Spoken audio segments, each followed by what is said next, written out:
نحمده ونصلي على رسوله الكريم اما بعد فاعوذ بالله من الشيطان الرجيم بسم الله الرحمن الرحيم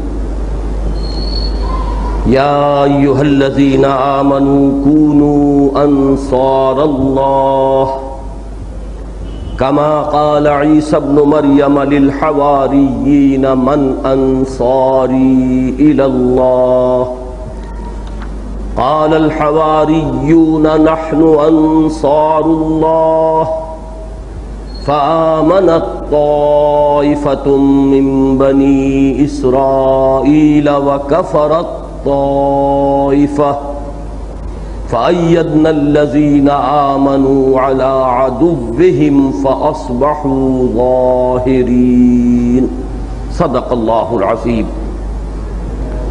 رب اشرح لي صدري ويسر لي امري واحلل عقدة من لساني يفقهوا قولي اللهم ربنا الهمنا رشدنا واعذنا من شرور انفسنا اللهم ارنا الحق حقا وارزقنا اتباعه وارنا الباطل باطلا وارزقنا اجتنابه اللهم وفقنا لما تحب وترضى اللهم وفقنا نجاهد في سبيلك بأموالنا وأنفسنا اللهم ارزقنا شهادة في سبيلك آمین یا رب العالمین۔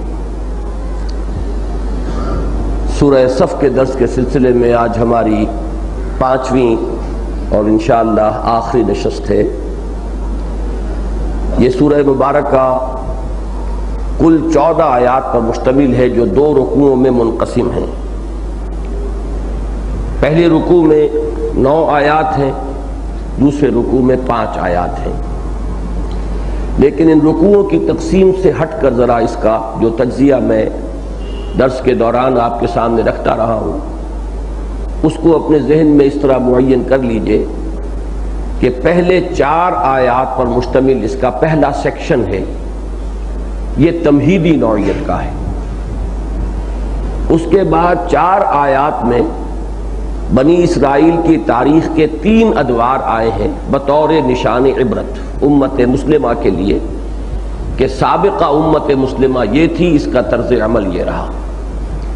تو یہ 4 آیات کے 2 سیکشنز ہیں۔ اس کے بعد جو 9ویں آیت ہے یہ منفرد ہے، اور جیسا کہ بارہا عرض کر چکا ہوں قرآن حکیم کی عظیم ترین آیات میں سے ہے، اور اس سورہ مبارکہ کا عمود ہے هو الذی ارسل رسولہ بالہدی ودین الحق لیظہرہ علی الدین کلہ ولو کرہ المشرکون۔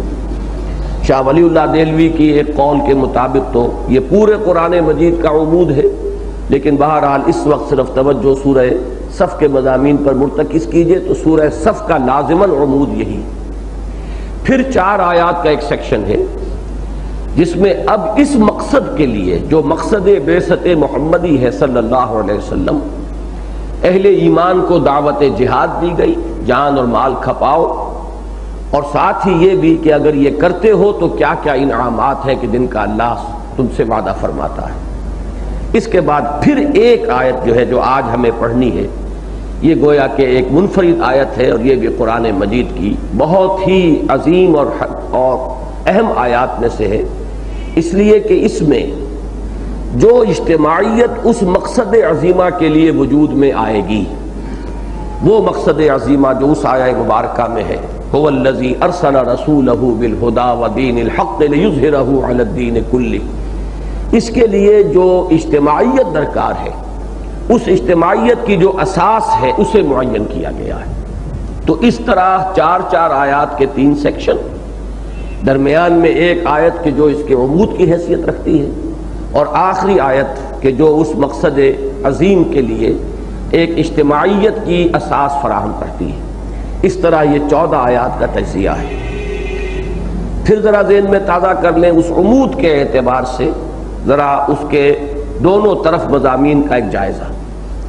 عمود هو الذی ارسل رسولہ بالہدی ودین الحق لیظہرہ علی الدین کلہ، یہ عمود ہے۔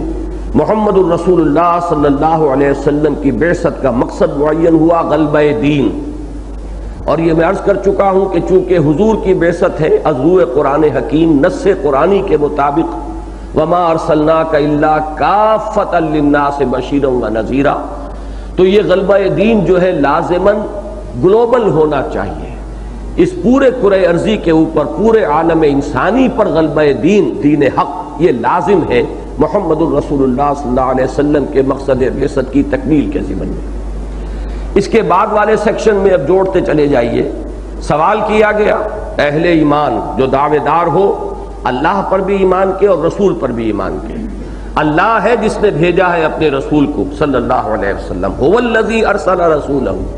اب جو بھی اللہ اس کے رسول پر ایمان کے دعوے دار ہیں انہیں للکارا گیا ہے، صحیح ترین لفظ یہاں للکارنا ہوگا کہ اگر تم واقعتاً عذاب علیم سے، اب تیسرا بنیادی جو ایمان ہے وہ ایمان بالآخرہ، ایمان بالآخرہ کا لب لباب کیا ہے؟ جہنم سے چھٹکارا پانا۔ اگر تم واقعتاً جہنم سے چھٹکارا پانا چاہتے ہو تو تمہیں ایک کاروبار عملاً اختیار کرنا پڑے گا، اس میں اپنی جانیں اور مال انویسٹ کرنے ہوں گے، اپنے آپ کو کھپانا ہوگا، وہ ہے اللہ کی راہ میں جہاد۔ ایمان کا حق ادا کرو، ایمان رکھو اللہ پر، اس کے رسول پر، اور جہاد کرو اس کی راہ میں اور کھپا دو اس میں اپنی جانیں بھی اور اپنے مال بھی۔ اب اگر یہ کرتے ہو تو اب آگے مضمون چلا، یہ کرتے ہو تو یغفر لکم ذنوبکم، پہلا وعدہ یہ ہے کہ اللہ تمہارے گناہ معاف فرما دے گا۔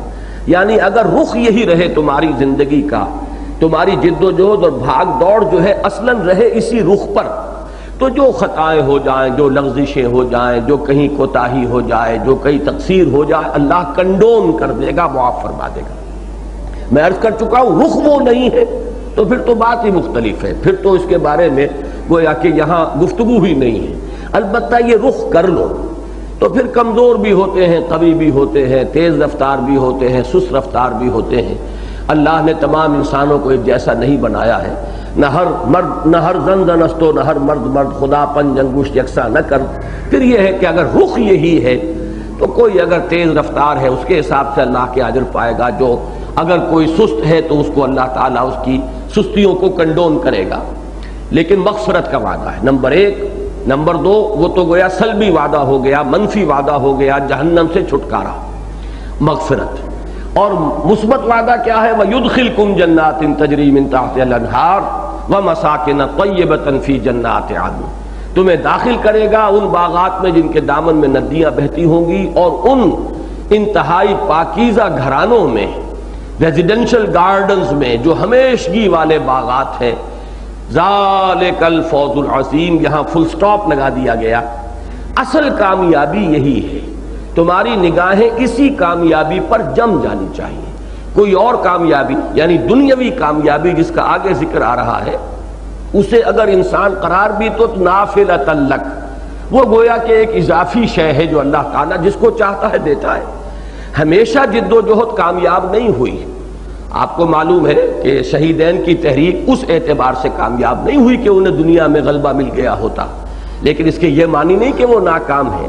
اگر کامیابی کا تصور دنیا کی کامیابی ہو تو پھر وہ ناکام قرار پائیں گے۔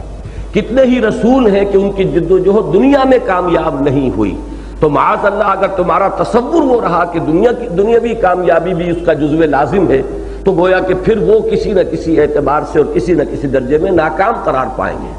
لہذا فل سٹاپ تو یہاں ہے، ذالک الفوز العظیم، نگاہ جم جانی چاہیے اس پر کہ یہی ہے اصل کامیابی، بڑی کامیابی۔ لیکن چونکہ ایک خاص مرحلے تک دعوت پہنچ چکی تھی اور اس میں اہل ایمان کو اب بتایا جانا تھا کہ اب تمہاری قربانیاں اور تمہارے اب تک کے امتحانات جو تم نے پاس کیے ہیں، صبر اور مصابرت کی جن منزلوں سے گزرے ہو، اب اللہ تعالیٰ کی طرف سے نصرت آیا چاہتی ہے، اور کامیابی اور کامرانی دنیاوی اعتبار سے بھی اب تمہارے قدموں کو چوما چاہتی ہے۔ وَأُخْرَى تُحِبُّونَهَا، یہ میں عرض کر چکا ہوں کہ پہلے میں یہ کہا کرتا تھا صرف اپنے ذوق اور وجدان کی بنیاد پر، اب تو میرے پاس دلیل ہے۔ امام فخر الدین رازی رحمۃ اللہ علیہ کا قول کہ ان کے میں نے الفاظ آپ کو سنائے تھے، وَفِي تُحِبُّونَهَا شَيْءٌ مِّنَ التَّوْبِيخِ عَلَى مَحَبَّةِ الْعَاجِلِ، اس تحبونہا کے لفظ میں ایک طرح کی توبیخ ہے، مذمت ہے کہ اگر تم محبت کرتے ہو اس فتح سے تو یہ بھی گویا کہ ایک حب عاجلہ والی بات ہے، یہ بھی دنیاوی محبت کا ایک پرتو ہے اس میں کہ تم یہ چاہتے ہو کہ تمہاری کامیابیاں اس دنیا میں بھی، جسے انگریزی میں کہتے ہیں they should be crowned with success in this world، حالانکہ تمہارے سامنے تو صرف آخرت کی کامیابی ہونی چاہیے۔ یہ اللہ دینا چاہے تو دے دے، نافلہ تعلق نہ دینا چاہے تو تمہاری نگاہوں میں نہیں رہنی چاہیے۔ اس کو ایک اور جو آج کے درس کا ایک لب لباب آئے گا یہاں جوڑ لیجئے، اگر یہ کرتے ہو، میں گنوا رہا تھا کہ اگر تم یہ کاروبار کرتے ہو تو مغفرت ہے نمبر 1، جنت کا وعدہ ہے نمبر 2، یہ ہے اصل کامیابی۔ تیسرا وعدہ دنیا میں بھی نصرت اور فتح، اور چوتھا وعدہ تم اللہ کے مددگار قرار پاؤ گے، یا ایھا الذین کونوا یا ایھا الذین آمنوا کونوا انصار اللہ۔ اب اس سے اونچا روحانی مرتبہ، اس سے اونچا مقام بندے کے لیے، مخلوق کے لیے کہ وہ خالق کا مددگار قرار دیا جائے، کوئی روحانی مقام، کوئی سلوک کی منزل اب اس سے اونچی نہیں ہو سکتی کہ جس کے بارے میں اللہ تعالیٰ یہ کہے یہ میرا مددگار ہے، کونوا انصار اللہ۔ تو یہ 4 چیزیں تو آپ نے گن لی کہ اگر کرتے ہو تو یہ ہے۔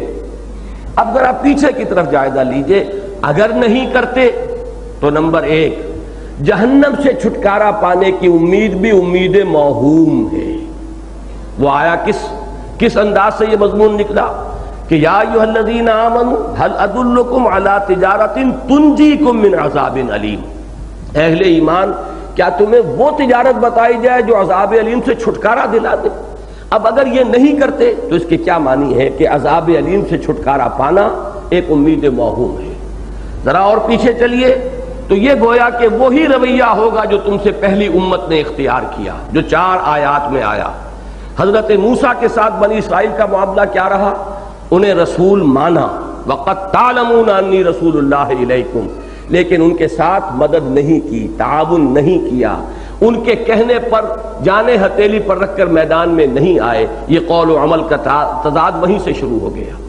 اب جو ذہنیت مسخ ہوئی تو اس درجے کہ 1200-1300 برس تک کے بعد جو ہے ان کا حال یہ ہو گیا کہ اللہ کے ایک جلیل القدر رسول کو، حضرت عیسیٰ ابن مریم کو، انہوں نے رسول ماننا تو کجا، انہیں مرتد قرار دیا، انہیں کافر قرار دیا، عظیم ترین معجزوں کو انہوں نے جادو قرار دیا، سحر عظیم۔ اور جیسا کہ آپ کو معلوم ہے، تاریخ سے ہی معلوم ہوتا ہے کہ انہوں نے تو اپنی حد تک تو یہ یہودیوں ہی کی مذہبی عدالت تھی کہ جس سے حضرت عیسیٰ علیہ السلام کو پھانسی چڑھانے کا جو ہے حکم صادر ہوا تھا، اور انہوں نے اپنے بس پڑتے تو حضرت عیسیٰ کو پھانسی پر چڑھا دیا۔ یہ معاملہ دوسرا ہے کہ اللہ نے کیا معاملہ کیا اور کس طرح ان کو شبہ میں ڈالا ہے، یہ علیحدہ بات ہے۔ اور پھر ان کی تیسری دور جو ہے ان کے روش کا تیسرا دور وہ ہے حضور کے ساتھ معاملہ کہ اب اسلام کی طرف دعوت دے رہے ہیں۔ تو اگر حضور بھی کہیں بنی اسرائیل میں سے ہوتے تو جیسے کہ حضرت عیسیٰ کو انہوں نے پھانسی پر چڑھا کر اپنے طور پر دم لیا ہے، حضور کی بھی تکہ بوٹی کر دیتے۔ لیکن یہ تو معاملہ ہی دوسرا تھا کہ بنی اسماعیل میں سے تھے، یہودیوں کی کہ علماء کی عدالتوں کی جیورسڈکشن نہیں تھی محمد الرسول اللہ صلی اللہ علیہ وسلم پر، ورنہ یہ کہ وہ معاملہ حضرت عیسیٰ سے کہیں زیادہ سخت سلوک کرتے۔ قرآن مجید میں آیا ہے کہ شدید ترین دشمن جو ہے محمد الرسول اللہ کے اور اہل ایمان کے یہ یہود ہیں، اور حالانکہ پہچانتے ہیں کہ یہ اللہ کے رسول ہیں، اور ایسے پہچانتے ہیں جیسے اپنے بیٹوں کو پہچانتے ہیں۔ لہذا ان کا جو تیسرا طرز عمل تھا، اب ان تینوں کا حاصل کیا ہے کہ اے مسلمانوں، یہ بھی تم سے پہلے کی امت مسلمہ ہے، یہ اللہ کے بڑے لاڈلے تھے، چہیتے تھے، انہیں اتنا غرہ ہو گیا تھا کہ نحن ابناء اللہ واحباؤہ، ہم تو اللہ کے بیٹوں کے مانند ہیں، بڑے چہیتے ہیں، لاڈلے ہیں۔ ان کے ہاں سینکڑوں نبی آ گئے، 3 کتابیں اللہ نے انہیں دی، تورات انہیں دی، زبور انہیں دی، انجیل انہیں دی۔ لیکن اگر یہ امت مرحومہ، امت ملعونہ بن سکتی ہے، نوٹ کیجئے میرے الفاظ کو، اس لیے کہ قرآن مجید کی نص ہے، لعن الذین کفروا من بنی اسرائیل علی لسان داؤد و عیسی ابن مریم، لعنت کی گئی ان پر جنہوں نے بنی اسرائیل میں سے کفر کیا، حضرت داؤد کی زبانی بھی اور حضرت عیسیٰ ابن مریم کی زبانی بھی۔ تو اب یہ امت مرحومہ، امت ملعونہ بن گئی ہے، یہ تمہارے لیے نشان عبرت ہے۔ اگر تم نے بھی وہی طرز عمل اختیار کیا تو کسی گھمنڈ میں نہ رہنا، کسی مغالطے میں نہ رہنا۔ اللہ تعالیٰ کو تو اس مقصد عظیم سے ہے سارا تعلق کہ جس کے لیے اپنے رسول کو بھیجا۔ ان کے دست و بازو بنو گے، ان کے مقصد بعثت کی تکمیل کے لیے تن من دھن لگاؤ گے تو تم سے پیارا اللہ کو کوئی نہیں ہوگا، تم سے لاڈلا کوئی نہیں ہوگا، تمہاری اللہ تعالیٰ مدد فرمائے گا۔ لیکن اگر اس مقصد سے تم پہلو ہی کرو گے، اسے ترک کر دو گے، تج دو گے، تو پھر اللہ کا تمہارے ساتھ معاذ اللہ ثم معاذ اللہ کوئی رشتہ نہیں ہے، کوئی جانبداری تمہارے ساتھ نہیں ہوگی۔ اب ذرا اس سے پیچھے چلیے تو وہ 4 آیات جو میں نے عرض کیا تھا تمہیدی، لما تقولون ما لا تفعلون، جان لو یہ پھر قول اور عمل کا تضاد ہوگا، اور قول و عمل کا تضاد اللہ کے غضب کو بھڑکانے والی شے ہے۔ کبر مقتا عند اللہ ان تقولوا ما لا تفعلون، اور جان لو کہ اللہ تعالیٰ کو تو محبوب ہے اپنے وہ بندے جو اس کی راہ میں جنگ کرتے ہیں، ایسی صفیں باندھ کر گویا کہ سیسا پلائی ہوئی دیوار ہے۔ اور سب سے پہلے جائیے تو فرمایا کہ جان لو اگر ہمیں تم سے صرف سجدہ اور نماز اور تسبیح یہ چاہیے درکار ہوتی تو ہمارا تو اس کائنات کا ذرہ ذرہ تسبیح کر رہا ہے۔ یسبح للہ ما فی سبح للہ ما فی السماوات و ما فی الارض، تم سے ہمیں کچھ اور درکار ہے۔ وہ 2 اشعار جو میں نے سنائے ہیں کئی مرتبہ علامہ اقبال کے، بڑے خوبصورت اشعار ہیں۔ وہ جو کہا ہے کہ مقام بندگی دیگر مقام عاشقی دیگر، ز نوری سجدہ می خواہی ز خاکی بے شذا خواہی، چنا خود را نگہداری کے بائی بے نیازی ہا، شہادت بر وجود خود ز خون دوستاں خواہی۔ ہمیں تو اے اہل ایمان تمہارے خون سے اپنی توحید اور اپنے نبی محمد صلی اللہ علیہ وسلم کی رسالت کی گواہی درکار ہے۔ اپنی گردنیں کٹوا کر گواہی دو، دے تو بھی محمد کی صداقت کی گواہی، تب تم اہل ہوگے اس مقام اور اس مرتبے کے جو تمہیں عطا کیا گیا۔ یہ گویا کہ ان 13 آیات کا ایک تجزیہ ہو گیا، کس قدر خوبصورت یہ ہار ہے۔ میں نے جیسا کہ عرض کیا تھا پہلے کہ ہر صورت کی مثال ایک موتیوں کے ہار کی ہے، ہر آیت ایک موتی ہے نہایت حسین اور جمیل۔ اب ان کو جو ایک ڈور میں پرو دیا گیا ہے اور اس میں ایک نظم ہے، ایک توازن ہے، ایک طرح کی جسے آپ کہتے ہیں کہ ادھر اور ادھر کے اندر سملیرٹی پیدا کی گئی ہے، اس سے جو حسن دوبالا ہو جاتا ہے ہر موتی کا کہ جو اس ہار میں پرویا گیا۔ یوں سمجھیے کہ اس ہار کے درمیان میں تو وہ بہت ہی بڑا کوئی ہیرا ہے، هو الذی ارسل رسولہ بالہدی ودین الحق لیظہرہ علی الدین کلہ ولو کرہ المشرکون۔ اب ادھر چلیے، ایک ونگ جو ہے اس ہار کا، ایک سائیڈ اہل ایمان اگر اللہ اور اس کے رسول پر دعوے دار ہو ایمان کے، اور اگر آخرت پر تمہارا ایمان ہے اور واقعتاً جہنم سے چھٹکارا چاہتے ہو تو لو تمہیں ہم راستہ بتا دیتے ہیں، اللہ پر اور اس کے رسول پر ایمان پختہ رکھو اور کھپا دو اپنی جانیں اور مال اپنے اللہ کی راہ میں جہاد کرتے ہو، یہی تمہارے لیے بہتر ہے اگر تم سمجھو۔ وہ بہتری کیا ہے؟ مغفرت، جنت کا داخلہ، دنیا میں بھی نصرت کا وعدہ، اللہ تعالیٰ فتح سے بھی اگر چاہے گا تو تمہیں ہمکنار کر دے گا، اور سب سے بڑی بات اللہ تمہیں اپنا مددگار قرار دے گا۔ نہیں کرتے ہو تو آؤ پیچھے کی طرف، پھر جہنم سے چھٹکارا امید موہوم، پھر تم بھی گویا کہ سابقہ امت کی جگہ پر جا کر کھڑے ہو جاؤ گے، تم اس غرے میں رہو گے کہ ہم امت مرحومہ ہے، حالانکہ امت ملعونہ بن چکے ہوگے، جیسے کہ پہلی ایک امت جو ہے وہ امت ملعونہ بن چکی۔ ضربت علیہم الذلۃ والمسکنۃ وباؤوا بغضب من اللہ، وہ مغضوب امت ہے جسے کہ انہیں غرہ تھا ہم مرحوم ہیں اور محبوب ہیں اللہ کے۔ یہی حشر تمہارا ہوگا، اور اس سے پہلے یہ کہ اللہ نے تو صاف کھول دیا ہے، جو اس وادی میں قدم رکھنا چاہے وہ جان لے اللہ کو محبوب وہ ہے جو اس کی راہ میں جنگ کرتے ہیں، صفے باندھ کر کوئی سیسا پلائی ہوئی دیوار ہے۔ کان کھول کر سن لو اور سوچ سمجھ کر اس وادی میں قدم رکھو، اور اگر اللہ پر اور اس کے رسول پر ایمان کا دعویٰ ہے تو یہ اس کے تقاضے ہیں۔ باقی رہ گیا سجدہ اور تسبیح اور تحمید اور رکوع اور سجود، تو یہ تو ہماری کائنات کا ذرہ ذرہ کر رہا ہے۔ وما یعلم جنود ربک الا ھو، فرشتوں کی تعداد کا تم تصور ہی نہیں کر سکتے۔ ایک حدیث میں آتا ہے کہ 7 آسمانوں پر بالشت بھر جگہ بھی خالی نہیں ہے جہاں کوئی نہ کوئی وہ نوری مخلوق، وہ فرشتہ، کوئی نہ کوئی فرشتہ یا تو وہ کھڑا ہوا ہے دست بستہ، یا سرب سجود ہے، اور یا یہ ہے کہ وہ رکوع میں ہے۔ تو اللہ کو اس کی ضرورت نہیں تھی بندہ انسان کی تخلیق میں، جیسے کہ فرشتوں نے کہا تھا جب کہ اللہ تعالیٰ نے فرمایا تھا انی جاعل فی الارض خلیفہ، قالوا اتجعل فیہا من یفسد فیہا ویسفک الدماء ونحن نسبح بحمدک ونقدس لک۔ تو اس کام کے لیے تمہیں نہیں بنایا تھا، تمہیں اپنی خلافت سے سرفراز کیا تھا، اور اس خلافت کا تقاضا یہ ہے کہ ز نوری سجدہ می خواہی ز خاکی بے شذا خواہی، چلاں خود را نگہداری کہ بائیں بے نیازی ہا، شہادت بر وجود خود سے خونے دوست آخائی۔ اب یہ ہے اس سورہ مبارکہ کا 2 مرتبہ میں نے تجزیہ جو ہے اس ایک ہار کی تمثیل کے ساتھ آپ کے سامنے رکھ دیا۔ اب دیکھیے موٹی سی بات یہ ہے، اگر معاملہ ہو صرف تبلیغ کا تو ایک فرد بھی تبلیغ کر سکتا ہے، 950 برس تک کر سکتا ہے۔ یہ اس کے صبر، اس کے ثبات، اس کی استقامت، اس کے اوپر دار و مدار ہے۔ اس کے لیے اگر 2 آدمی بن جائیں، 4 بن جائیں، 8 بن جائیں تو اس سے برکت ہو جائے گی، زیادہ بات آگے پھیلے گی۔ لیکن ایک فرد کی حیثیت سے، انفرادی حیثیت میں وہ فریضہ تبلیغ ادا کر سکتا ہے اگر جمع رہے، ڈٹا رہے، بات حق کہتا رہے۔ لیکن اگر بات ہے دین کے غلبے کی تو اب آپ کو جمعیت درکار ہے، انسانی قوت، انسانی طاقت، ایک جماعتی شکل کے اندر جو تن من دھن لگا دینے والے ہوں۔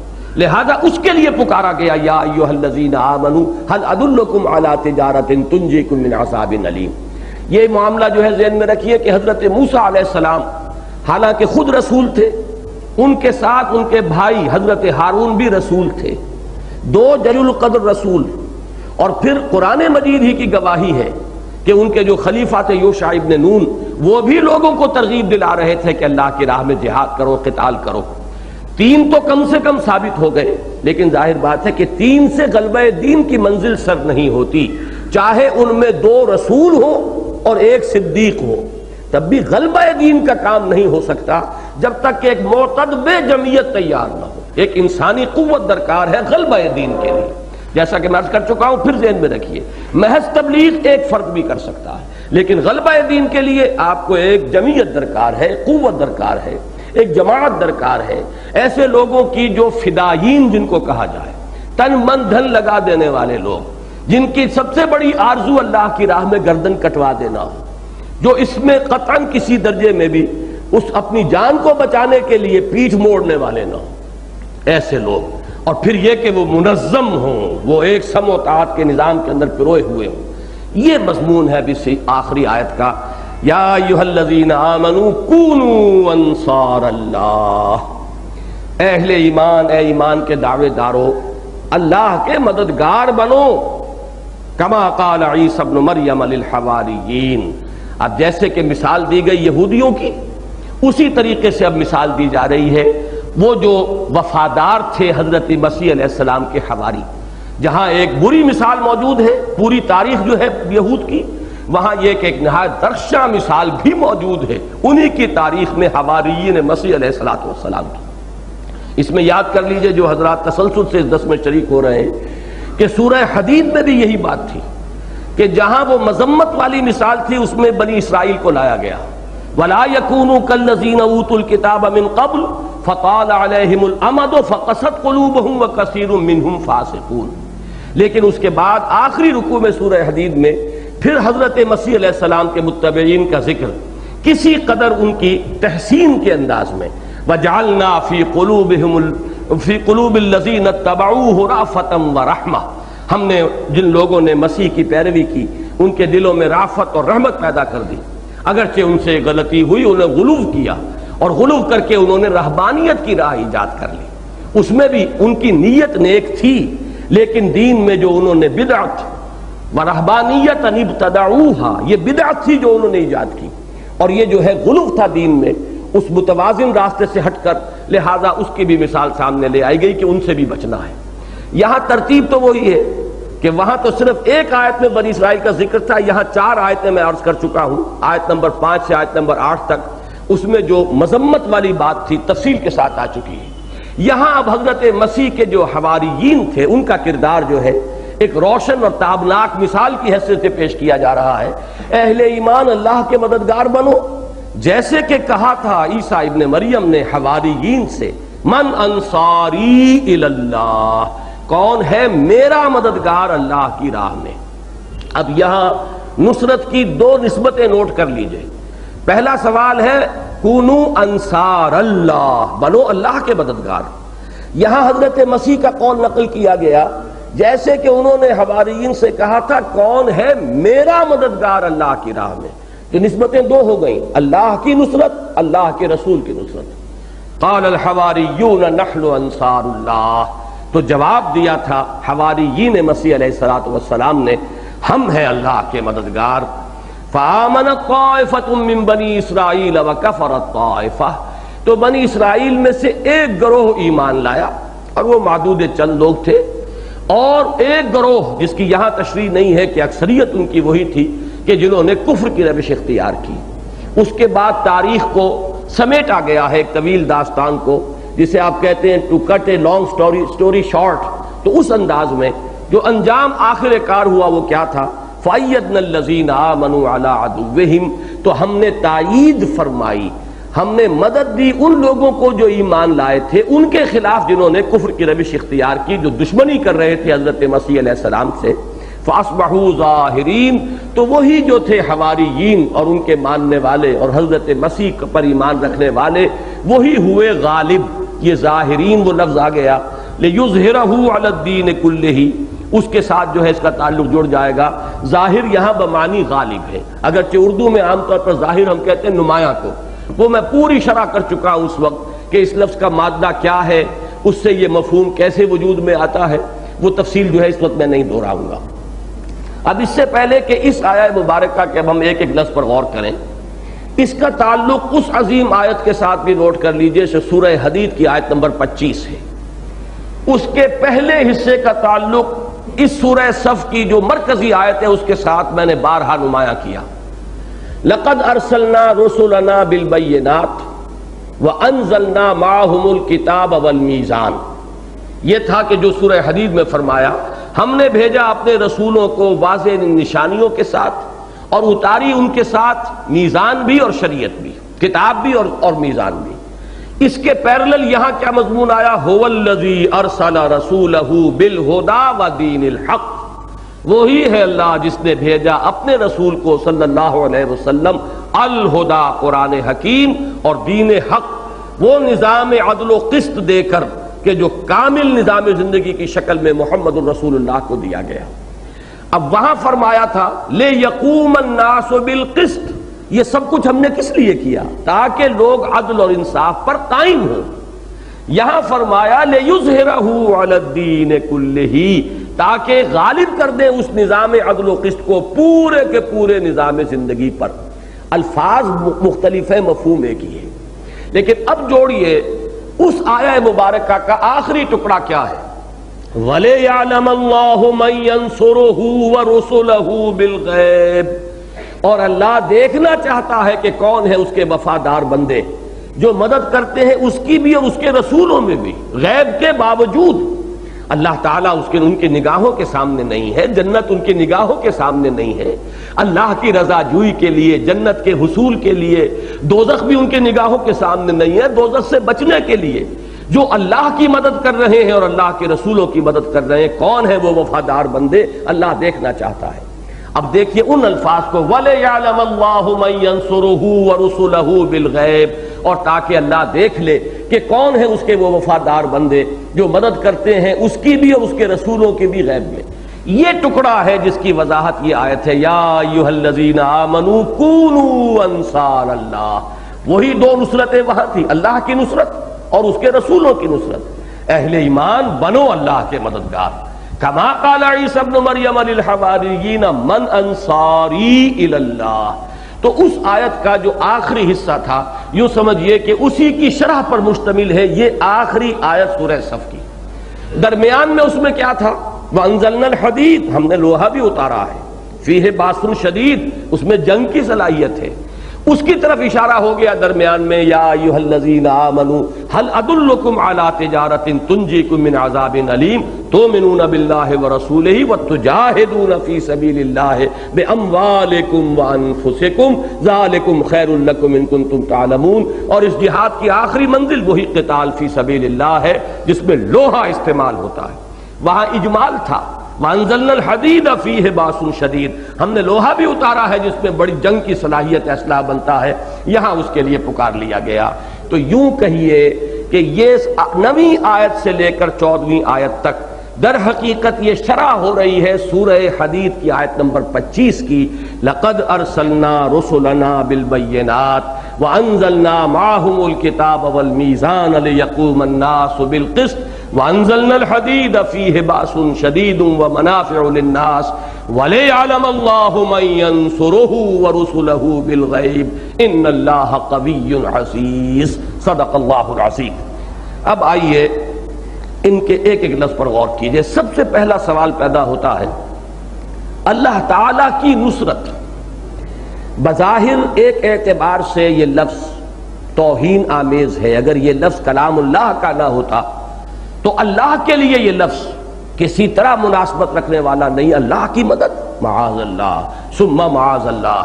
وہ تو جیسے کہ سورہ حدید کی وہ آیت ختم ہوتی ہے ان اللہ قوی عزیز، وہی قوی ہے، زبردست ہے، توانا ہے، اس کو کسی کی احتیاج نہیں، کوئی ضعف نہیں، اسے کسی کی مدد کی ضرورت نہیں۔ لہذا یہ لفظ جو ہے در حقیقت آ رہا ہے اصلاً حوصلہ افزائی اور قدر افزائی کے لیے۔ میں نے آج نوٹ کیا ہے قرآن مجید میں دو مقامات اور ہیں کہ جن میں اللہ کی مدد کا تذکرہ ہے۔ سورہ حج کی آیت نمبر 40 ہے وَلَيَنْصُرَنَّ اللَّهُ مَن يَنْصُرُهُ، اللہ تعالیٰ لازماً مدد فرمائے گا یا فرماتا ہے ان کی جو اس کی مدد کرتے ہیں۔ گویا کہ نصرت خداوندی، نصرت الہی پر ایک نص سورہ حج کی آیت نمبر 40 ہے۔ دوسری سورہ محمد کی آیت نمبر 7 یا ایھا الذین آمنوا ان تنصروا اللہ ینصرکم ویثبت اقدامکم، اہل ایمان اگر تم اللہ کی مدد کرو گے تو اللہ تمہاری بھی مدد کرے گا اور تمہارے قدموں کو جما دے گا۔ تو نصرت الہی صرف تنہا اللہ کی مدد کا ذکر ان دو آیات میں آ گیا، سورہ حج کی آیت نمبر 40 اور سورہ محمد صلی اللہ علیہ وسلم کی آیت نمبر 7۔ پھر نبی اکرم صلی اللہ علیہ وسلم کی نصرت کا ذکر قرآن مجید میں 3 آیات میں ہے۔ سب سے پہلے تو سورہ آل عمران کی آیت کہ اللہ تعالیٰ نے وعدہ لیا تھا تمام رسولوں سے کہ جو بھی تمہارے بعد رسول آئیں گے اور خاص طور پر ہمارے آخری رسول، گویا کہ ان رسولوں کی وساطت سے تمام سابقہ امتوں سے ایک عہد لیا گیا تھا ثم جاءکم رسول مصدقا لما معکم لتؤمنن بہ ولتنصرنہ، پھر جب وہ رسول آئیں گے جو کہ تصدیق کرتے ہوئے آئیں گے ان چیزوں کی جو تمہارے پاس موجود ہوں گی، تمہارے سامنے ہوں گی، تم لازماً ان پر ایمان لاؤ گے اور تم لازماً ان کی مدد کرو گے۔ یہی لفظ آیا ہے، یہ سورہ آل عمران کی آیت نمبر 81 ہے۔ سورہ اعراف کی آیت نمبر 157، یہ وہ عظیم آیت ہے جس پر میں نے ایک تقریر کی تھی مکمل، اور وہ میرا کتابچہ موجود ہے، بہت سادہ زبان میں اور بہت ہی وہ بنیادی کتابچہ ہے، اگرچہ اس طور پر میں اسے لکھ نہیں سکا، ورنہ یہ کہ اگر میں اس کو خود لکھ دیتا دوبارہ تو جیسے مسلمانوں پر قرآن مجید کے حقوق والا کتابچہ ہمارا بہت اہم اور بنیادی اور اساسی اور جامع بن گیا ہے، ویسا ہی کتابچہ بن جاتا، لیکن یہ کہ ضرورت پوری کرتا ہے کہ ایک آیت کے حوالے سے میں نے حضور کے حقوق جو ہے مسلمانوں پر نبی اکرم صلی اللہ علیہ وسلم کے حقوق کا تذکرہ کر دیا ہے، یا نبی اکرم صلی اللہ علیہ وسلم سے ہمارے تعلق کی بنیادیں، وہ یہ 4 الفاظ ہیں فالذین آمنوا بہ وعزروہ ونصروہ واتبعوا النور الذی انزل معہ اولئک هم المفلحون۔ تو جو لوگ ہمارے اس رسول نبی امی صلی اللہ علیہ وسلم پر ایمان لائیں گے، ان کی تعظیم کریں گے، ان کی مدد کریں گے اور اتباع کریں گے اس روشنی کا کہ جو ان کے ساتھ نازل کی جائے گی، یعنی قرآن حکیم، تو وہی لوگ ہوں گے فلاح پانے والے۔ یہاں بھی حضور کی نصرت کا ذکر ہے۔ اور ایک مرتبہ یہ سورہ توبہ کی آیت نمبر 40 میں یہ منفی انداز میں زجر اور توبیخ کے انداز میں مسلمانوں سے خطاب کیا گیا ہے غزوہ تبوک کے موقع پر۔ کیا ہو گیا ہے تمہیں جب تمہیں کہا جا رہا ہے اللہ کی راہ میں نکلو، تم بوجھل ہوئے جا رہے ہو، زمین کی طرف دھنسے چلے جا رہے ہو؟ وہیں یہ الفاظ آئے ہیں تنبیہ کے انداز میں الا تنصروہ فقد نصرہ اللہ، اگر تم مدد نہیں کرو گے تو یہ نہ سمجھنا کہ ان کی کوئی مدد کرنے والا نہیں، ان کی مدد تو اللہ کرتا رہا ہے، کیسے کیسے مراحل سے گزار کر لایا ہے۔ آج تو یوں سمجھیے سن 9 ہجری ہے، مکہ بھی فتح ہو چکا ہے، جزیرہ نما عرب پر غلبہ حاصل ہو چکا ہے۔ وہ وقت بھی تھا ثانی اثنین اذ ہما فی الغار، جب یہ 2 میں کے دوسرے تھے، صرف 2 اور ان میں یہ دوسرے تھے، اور اس وقت جو ہے غار کے اندر یہ روپوش تھے۔ اس وقت کس نے مدد کی تھی، کس نے بچایا تھا ان تفتیش کرنے والوں سے، اور جو سراغ لگاتے لگاتے اور وہ کھوج نکالتے نکالتے عین غار کے دہانے تک پہنچ گئے تھے. الا تنصروہ فقد نصرہ اللہ، اللہ نے تو ان کی مدد کی ہے. تو دو مقامات وہاں ہیں جہاں صرف اللہ کی نصرت کا ذکر ہے، 3 مقامات وہاں ہیں جہاں رسول کی نصرت کا ذکر ہے. اس کے بعد اب نوٹ کیجئے 2 آیات تو قرآن مجید میں ایسی ہیں جس میں اللہ اور اس کے رسول دونوں کو جمع کیا گیا ہے ایک ہی بریکٹ کی شکل میں، اللہ کے رسولوں کی نصرت. سورہ حدید کی آیت نمبر 25 وَلَيَعْلَمَ اللَّهُ مَن يَنصُرُهُ وَرُسُلَهُ بِالْغَيْبِ، اللہ دیکھنا چاہتا ہے کہ کون ہے اس کے وفادار بندے جو اس کی اور اس کے رسولوں کی مدد کرتے ہیں. سورہ حشر جو ہم پڑھ چکے ہیں، اسی سلسلہ سور کی وہ سورت ہے، اس میں ہم یہ آیت نمبر 8 پڑھ چکے ہیں. لِلْفُقَرَاءِ الْمُهَاجِرِينَ الَّذِينَ أُخْرِجُوا مِن دِيَارِهِمْ وَأَمْوَالِهِمْ يَبْتَغُونَ فَضْلًا مِّنَ اللَّهِ وَرِضْوَانًا وَيَنصُرُونَ اللَّهَ وَرَسُولَهُ، جو مدد کر رہے ہیں اللہ کی اور اس کے رسول کی صلی اللہ علیہ وسلم. تو یہ 2 آیات میں اللہ اور اس کے رسول کو گویا کہ بریکٹ کیا گیا. اور 2 مقامات ہیں یہ کہ جن میں سے ایک ہم پڑھ رہے ہیں، یا ایھا الذین آمنوا کونوا انصار اللہ کما قال عیسی ابن مریم للحواریین من انصاری الی اللہ. من انصاری الی اللہ میں نصرت رسول ہے، اور انصار اللہ میں صراحت کے ساتھ یہ جو ہے اللہ تعالیٰ کی نصرت. بعین ہی یہی مضمون سورہ آل عمران میں آیا ہے.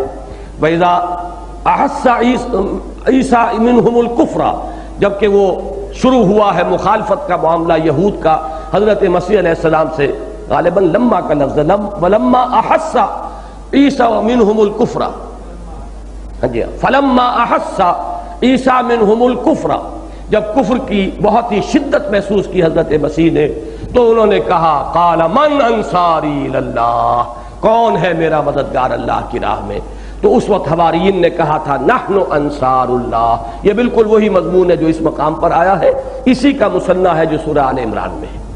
اب اصولاً سمجھیے کہ ایک بات تو میں نے یہ عرض کر دی کہ یہ اللہ کی مدد، اللہ کے رسول کی مدد، یہ گویا کہ ایک مرتبے کو ظاہر کرنے کے لیے، حوصلہ افزائی کے لیے، قدر افزائی کے لیے یہ اسلوب اختیار کیا گیا. لیکن آیا اس کی کوئی اور منطقی توجیہ بھی ہے یا نہیں؟ یہ ہے ذرا فلسفیانہ سوال. دیکھیے اس کی منطقی توجیہ وہ ہے جو پچھلے 2 جمعوں میں تفصیل سے میں شہادت علی الناس کے عنوان سے اپنے تقاریر کے اندر بیان کر چکا ہوں. اس لیے کہ اللہ نے انسانوں کو پیدا کیا، ذرا یہ میرا صغرا کبرا آپ ذہن میں جوڑتے جائیے. اس نے انسانوں کو امتحان میں ڈالا، خلق الموت والحیات لیبلوکم ایکم احسن عملا. اب اس امتحان کے لیے اللہ کے ذمے ہے کہ انسان کو کچھ پڑھائے، کچھ سکھائے، کچھ دے. اس لیے کہ امتحان لیا جاتا ہے کچھ سکھا کر، کچھ پڑھا کر، یا آزمایا جاتا ہے کچھ دے کر. اس کے بغیر تو آزمائش کا تصور نہیں ہے. تو کیا دیا ہے اللہ نے جس کی بنیاد پر کہ محاسبہ ہوگا قیامت کے دن؟ کیا دیا ہے اللہ نے جس کی بنیاد پر امتحان میں انسان کو ڈالا گیا؟ یہ جو علامہ اقبال نے کہا ہے کہ یہ گھڑی محشر کی ہے تو عرصہ محشر میں ہے، پیش کر غافل عمل کوئی اگر دفتر میں ہے، اور قلزم ہستی سے تو براہ مانند حباب، اس عیاں خانے میں تیرا امتحان ہے زندگی. تو اس کو ذرا اچھی طرح سمجھ لیجئے. اس کے ضمن میں ایک ہے اساسی حجت، بنیادی حجت جو اللہ نے قائم کی ہے، وہ یہ کہ انسان کو سماعت دی، بصارت دی، عقل دی، اس میں نیکی اور بدی کی تمیز رکھی، اس میں اپنی روح میں سے پھونک دیا. وہ روح انسانی جو ہے روح ربانی، اس کے اندر اللہ کی محبت بھی موجود ہے، اللہ کی معرفت بھی موجود ہے. یہ 5 چیزیں گن لیجئے، یہ وہ ہے اللہ تعالیٰ کی حجت اساسی جس کی بنیاد پر ہر انسان مسئول ہے، ذمہ دار ہے، جواب دہ ہے. کوئی نبی نہ آتا، کوئی رسول نہ آتا، کوئی کتاب نہ نازل ہوتی، کوئی وحی نہ نازل ہوتی، تب بھی انسان مکلف ہے، جواب دہ ہے، اکاؤنٹیبل ہے، رسپانسیبل ہے. کیوں؟ ہم نے تمہیں سماعت اور بصارت دی. انا خلقنا الانسان من نطفۃ امشاج نبتلیہ فجعلناہ سمیعا بصیرا. اب یہاں کلمہ فا بہت اہم ہے. ہم نے انسان کو بنایا ملے جلے نطفے سے تاکہ اسے پرکھیں، جانچیں، آزمائیں، امتحان میں ڈالیں، تو ہم نے اسے سمیع اور بصیر بنایا. گویا کہ سماعت اور بصارت نمبر 1. پھر ہم نے تمہیں عقل دی ہے، یہ کمپیوٹر رکھ دیا ہے اتنا بڑا، اتنا عظیم کمپیوٹر ہے. دیکھو، آنکھ سے دیکھو، کان سے سنو، پھر نتائج نکالو. کھول آنکھ، زمین دیکھ، فلک دیکھ، فضا دیکھ، کائنات میں ہر طرف آیات ہماری بکھری ہوئی ہیں. ان فی خلق السماوات والارض واختلاف اللیل والنہار لآیات لأولی الالباب. سماعت اور بصارت اس لیے دیکھی تمہیں دی ہے کہ ذرا اس سے سنو اور دیکھو. دیدن دیگر آموز، سنیدن دیگر آموز. صرف حیوانوں کا سا دیکھنا نہ دیکھو، صرف حیوانوں کا سا سننا نہ سنو، بلکہ انسانوں کا سا سننا اور انسانوں کا سا دیکھنا سیکھو. پھر عقل کو استعمال کرو. افلا یدبرون افلا تعقلون افلا یعقلون. ہم نے انہیں عقل دی ہے. یہ آیات جو ہے کن کے لیے؟ لقوم یعقلون، ان لوگوں کے لیے جو عقل سے کام لیں. تو یہ بیسک فیکلٹیز ہوئی. نمبر 4 وہ فیکلٹی کیا ہے؟ ہم نے انسان کے اندر نیکی اور بدی کا امتیاز ودیت کر دیا ہے. وَنَفْسٍ وَمَا سَوَّاهَا فَأَلْهَمَهَا فُجُورَهَا وَتَقْوَاهَا. انسان جیسے کہ ظاہری سماعت اور بصارت لے کر آیا ہے، ایک باطنی بصیرت بھی اس میں ہے کہ وہ جانتا ہے. by his very nature he knows what is good and what is evil. اس کو کوئی ضرورت نہیں ہے تفصیل سے ایک لسٹ لگا کر رکھنے کی، جیسے مارشل لا کے زمانے میں لازم ہو جاتا ہے لسٹیں لگاؤ باہر. کوئی ضرورت نہیں کہ یہ نیکی ہے یہ بدی ہے. انسان جانتا ہے. انسان کو ہم نے یہ بصیرت باطنی دے کر بھیجا ہے. اور سب سے بڑی بات یہ ہے وَنَفَخْتُ فِيهِ مِن رُوحِي، اپنی روح میں سے اس میں پھونکا ہے. اور اللہ تعالیٰ کی روح ذرا تصور کیجئے، اس کا جو تعلق ہے براہ راست اللہ کے ساتھ، اس روح کے اندر اللہ کی محبت بھی ودیت شدہ موجود ہے، اور اس روح کے اندر اللہ کی معرفت بھی موجود ہے. یہ 5 چیزیں میں نے پھر گنوا دی. یہ ہے در حقیقت وہ بنیادی حجت اللہ کی جو انسان پر ہے. اب میں ایک لفظ استعمال کر رہا ہوں، اتمام حجت. حجت کا اتمام، چونکہ یہ لفظ اس صورت میں بھی آیا ہے واللہ متم نورہ، اللہ اپنے نور کا اتمام فرما کر رہے گا. تو ایک تو ہے بنیادی حجت، وہ یہ 5 بنیادوں پر، اور ایک ہے اتمام حجت. اتمام حجت کے لیے اللہ نے رسولوں کو بھیجا، نبیوں کو بھیجا، کتابیں نازل کی، اپنی ہدایت کو مبرہن کیا. وہ جو میں شہادت حق کے عنوان سے بیان کرتا رہا ہوں ان دونوں جمعوں کے اندر، قول سے بھی شہادت دو، اپنے عمل سے بھی شہادت دو، اللہ کی طرف بلاؤ، اللہ کی ہدایت کا راستہ روشن کر دو، علماً بھی، نظراً بھی، فکراً بھی، دلیل کے طور پر بھی، اور پھر اس کا ایک نمونہ بھی دکھا دو. اور یہی شہادت مکمل ہوئی ہے محمد الرسول اللہ کی ہستی میں آ کر، کہ صرف انفرادی طور پر نہیں، اجتماعی طور پر بھی جو ہم نے نظام عدل اجتماعی دیا ہے اسے بھی قائم کر کے اس کا نمونہ دکھا دو. اب اس سے اتمام حجت ہو گیا. سورہ نساء کی آیت میں جیسا کہ فرمایا لِأَلَّا يَكُونَ لِلنَّاسِ عَلَى اللَّهِ حُجَّةٌ بَعْدَ الرُّسُلِ. اب رسولوں کے آنے کے بعد تو لوگوں کے پاس اللہ کے اس محاسبے کے مقابلے میں کوئی عذر، کوئی حجت، کوئی بہانہ، کوئی دلیل سرے سے باقی نہ رہے. اب سوال یہ ہے یہ اتمام حجت کس کی ذمہ داری ہے؟ اصلاً یہ ذمہ داری اللہ کی ہے جس نے پیدا کیا، جو محاسبے کے اندر جو محاسبہ کرے گا، جس نے امتحان میں ڈالا، جس نے پہلی حجتیں دی ہیں، وہی اس آخری حجت کا بھی ذمہ دار ہے. یہ بالفعل اللہ کی ذمہ داری ہے. اللہ نے اس ذمہ داری کو منتقل کیا اپنے رسولوں پر صلی اللہ علیہ وسلم. وہ رسول اللہ کی طرف سے ذمہ داری ادا کر رہے ہیں، حجت قائم کر رہے ہیں. جیسا کہ قرآن مجید میں ایک جگہ آیا فَلِلَّهِ الْحُجَّةُ الْبَالِغَةُ، اللہ ہی کے حق میں ہے وہ حجت بالغہ، حجت کاملہ. ظاہر بات ہے کہ کونوا قوامین للہ، کونوا قوامین بالقسط شہداء للہ، اللہ کے حق میں گواہی دی جا رہی ہے. اور اس میں سب سے بڑے گواہ کون ہے؟ اللہ کے رسول. وہ گویا کہ مامور ہیں، وہ اپنے اس فرض منصبی کو ادا کرنے پر مامور ہیں. میں نے ایک دفعہ مثال بیان کی تھی کہ ایک عام شہری ہوتا ہے اور ایک پولیس مین ہے. اگرچہ عام شہری کا فرض بھی یہ ہے ہر مہذب معاشرے میں امن و امان کا خیال رکھے، کہیں جو ہے کوئی فساد وغیرہ ہو رہا ہو تو اس کو روکنے کی کوشش کرے، یہ اس کے فرائض شہریت میں داخل ہے. لیکن جو پولیس مین ہے وہ تو اسی کی تنخواہ پا رہا ہے، وہ تو اسی کے لیے ملازم ہے، اس کا تو یہ فرض منصبی ہے.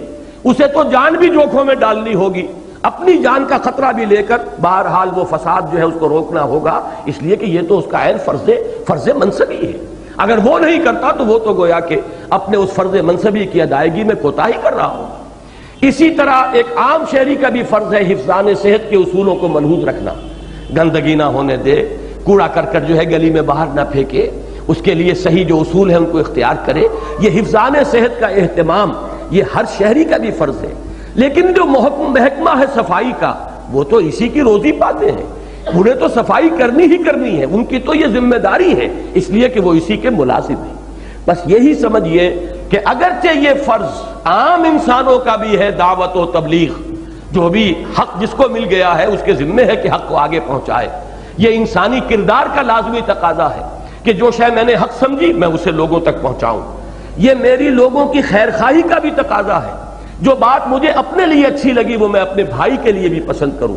یہ میری غیرت حق کا بھی تقاضا ہے کہ جس شے کو میں نے حق سمجھا ہے اسے میں پامال نہ دیکھ سکوں۔ یہ تین چیزیں ذہن میں رکھیے کہ اس کی روح سے ہر شہری کا بھی فرض ہے دعوت حق، احقاق حق، ابطال باطل، لیکن رسول تو گویا کہ مامور من اللہ ہے اسی کام کے لیے، وہ تو اسی کام پر مامور کیے گئے، ان کا تو فرض منصبی ہی یہ ہے، انہیں تو جینا ہے اس کے لیے، انہیں تو سونا ہے اس کے لیے، جاگنا ہے اس کے لیے، ان کی پوری زندگی کا مرکز و محور جو ہے وہ یہی بن جائے گا، اس لیے کہ ان کے ذمے ہے اللہ کی طرف سے لوگوں پر حجت قائم کر دینا۔ اب اس سے آگے سمجھیے انسانوں میں سے یا امتیوں میں سے جو اس کام میں آگے بڑھے گا اور دست و بازو بنے گا وہ گویا کہ مددگار ہو گیا اللہ کا بھی، اس لیے کہ اصلاً ذمہ داری حجت قائم کرنے کی اللہ کی ہے۔ اللہ نے اپنی وہ ذمہ داری ڈیلیکیٹ کی ہے اپنے رسولوں کو، بنیادی طور پر ان کا فرض ہے کہ شاہدن علیکم انا ارسلنا الیکم رسولا شاہدن علیکم کما ارسلنا الی فرعون رسولا، اصل ذمہ داری محمد الرسول اللہ کی ہے صلی اللہ علیہ وسلم۔ اسی طرح فکیف اذا جئنا من کل امۃ بشہید وجئنا بک علی ہؤلاء شہیدا، کیا ہوگا اس دن جس دن ہر امت میں سے ایک گواہ کھڑا کریں گے اور اے نبی آپ کو لائیں گے گواہ بنا کر ان پر۔ تو معلوم ہوا کہ اصل گواہ تو ہے محمد صلی اللہ علیہ وسلم، لہذا اصل ذمہ داری انہی کی ہے۔ اب جو بھی امت میں سے اس کام میں اپنی توانائیاں کھپا رہا ہے، اپنی صلاحیتیں لگا رہا ہے، اپنے وسائل صرف کر رہا ہے، اپنا وقت لگا رہا ہے، وہ گویا کہ فی الواقع حقدار ہے اس کے کہ وہ اللہ کے مددگار قرار پائیں اور محمد الرسول اللہ صلی اللہ علیہ وسلم کے مددگار قرار پائیں۔ گویا کہ یہ محض صرف ایک دلجوئی کے لیے یا حوصلہ افزائی کے لیے نہیں ہے، بلکہ خالص جو منطقی اور فلسفیانہ اور حکمت جو ہے اس کی نبوت اور رسالت کے منصب کی، اس کا عین تقاضا ہے کہ اب امت اگر یہ کام کرتی ہے تو واقعتاً انصار اللہ اور انصار محمد صلی اللہ علیہ وسلم، انصار اللہ و انصار الرسول صلی اللہ علیہ وسلم کے خطاب کے مستحق قرار پائیں۔ تو ایک منطقی ربط ہے اس لفظ کے استعمال میں، اور اسی کو میں نے واضح کرنے کے لیے یہ پورا پس منظر جو ہے آپ کے سامنے رکھا ہے۔ ویسے یہ کہ بڑی شرح و بسط کے ساتھ میں نے اس پر آج سے کوئی 13-14 برس پہلے قرآن کانفرنسوں کا بھی ہمارا سلسلہ شروع ہی ہوا تھا، تیسری یا چوتھی قرآن کانفرنس تھی، اس میں میں نے ایک مقالہ پڑھا تھا نبی اکرم صلی اللہ علیہ وسلم کا مقصد بعثت، وہ پھر اب کتابی شکل میں بھی تھا، 3-4 ایڈیشن چھپے تھے پہلے، اب اس کی ایک تازہ نئی کتابت کے ساتھ اور اس سے زیادہ اہتمام کے ساتھ بہت ہی تھورو اس کی تصحیح کر کے اس کے ٹیکسٹ کی اس کو دوبارہ شائع کر رہے ہیں، وہ قریب انشاءاللہ آ جائے گا۔ تو اس کے بعد یہ مضمون جو ہے بہت منقع ہو کر آپ حضرات کے سامنے ہوگا کہ در حقیقت یہ حجت قائم کرنا اللہ کی ذمہ داری ہے، اللہ کی طرف سے اس کے لیے مامور من اللہ، اللہ کے رسول ہیں۔ اب ان کے ساتھ در حقیقت امت کو مستقل طور پر اٹیچ کر دیا گیا ہے تا قیام قیامت، جو میں نے جمعے کی تقریر میں کہا تھا کہ یہ 2 لنکس تھے ہمیشہ سے رسالت کے، رسول ملک، رسول بشر۔ اللہ سے جبرائیل نے پیغام لیا اور محمد کو پہنچا دیا، محمد نے صلی اللہ علیہ وسلم جبرائیل سے وصول کیا اور امت کو پہنچا دیا۔ اب اس امت کا کام ہے کہ پوری نوع انسانی کو تا قیام قیامت پہنچاتی رہے۔ اب یہ 3 لنکس پر یہ سلسلہ رسالت مشتمل ہو گیا، جبکہ آپ سے پہلے ہمیشہ یہ 2 پر مشتمل رہا۔ ایک رسول کی دعوت لوگوں نے گم کر دی تو دوسرے رسول، اب ان کے پاس پھر وہ رسول ملک آ رہے ہیں، رسول بشر تک پہنچ گیا، رسول بشر نے انسانوں تک پہنچا دیا۔ یہ 2 لنکس چلے آ رہے تھے جو سورہ حج کے آخری رکوع میں بیان کیا گیا، اللہ یصطفی من الملائکۃ رسلا ومن الناس، یہ قاعدہ کلیہ تھا کہ اللہ پسند فرما لیتا ہے اپنے فرشتوں میں سے بھی کسی کو ایلچی بنا لیتا ہے، جس کو چاہتا ہے، جس کو پسند کرتا ہے، وہ حضرت جبرائیل ہے علیہ الصلوۃ والسلام، اور انسانوں میں سے بھی جس کو چن لیتا ہے، پسند کر لیتا ہے، مصطفیٰ بنا دیتا ہے۔ ان اللہ اصطفیٰ آدم و نوحا وآل ابراہیم وآل عمران علی العالمین، اللہ نے چنا ان کو، کبھی حضرت ابراہیم کو چنا، کبھی موسیٰ کو چنا، کبھی عیسیٰ کو چنا، کبھی نوح کو چنا، ہود کو چنا، اور بالآخر چن لیا محمد الرسول اللہ صلی اللہ علیہ وسلم کو، جو محمد مصطفیٰ ہے، احمد مجتبیٰ ہے صلی اللہ علیہ وسلم۔ اب اس کے بعد فرمایا یا ایھا الذین آمنوا، وہ جو پہلی آیت ہے ارکعوا واسجدوا واعبدوا ربکم وافعلوا الخیر لعلکم تفلحون وجاہدوا فی اللہ حق جہادہ ھو اجتباکم، اب تمہارا چناؤ ہو گیا ہے، اب تمہیں سلیکٹ کر لیا اللہ نے، اب تمہیں پسند کر لیا ہے ایک تیسرے لنک کی حیثیت سے، رسول ملک، رسول بشر، اور اب امت محمد صلی اللہ علیہ وسلم تا قیام قیامت لیکون الرسول شہیدا علیکم وتکونوا شہداء علی الناس۔ تو یہ پورا فلسفہ ہے نبوت و رسالت کا، غرض و غایت کیا ہے، اساسی اور بنیادی مقصد کیا ہے نبوت و رسالت کا، اور پھر نبوت و رسالت جب کامل ہو گئی محمد الرسول اللہ صلی اللہ علیہ وسلم پر، تو بعثت محمدی کی اتمامی اور تکمیلی شان کیا ہے، اس پر میرا وہ مقالہ جو ہے اب جب دوبارہ چھپ کر آ جائے گا، آپ حضرات توجہ سے اسے پڑھیے۔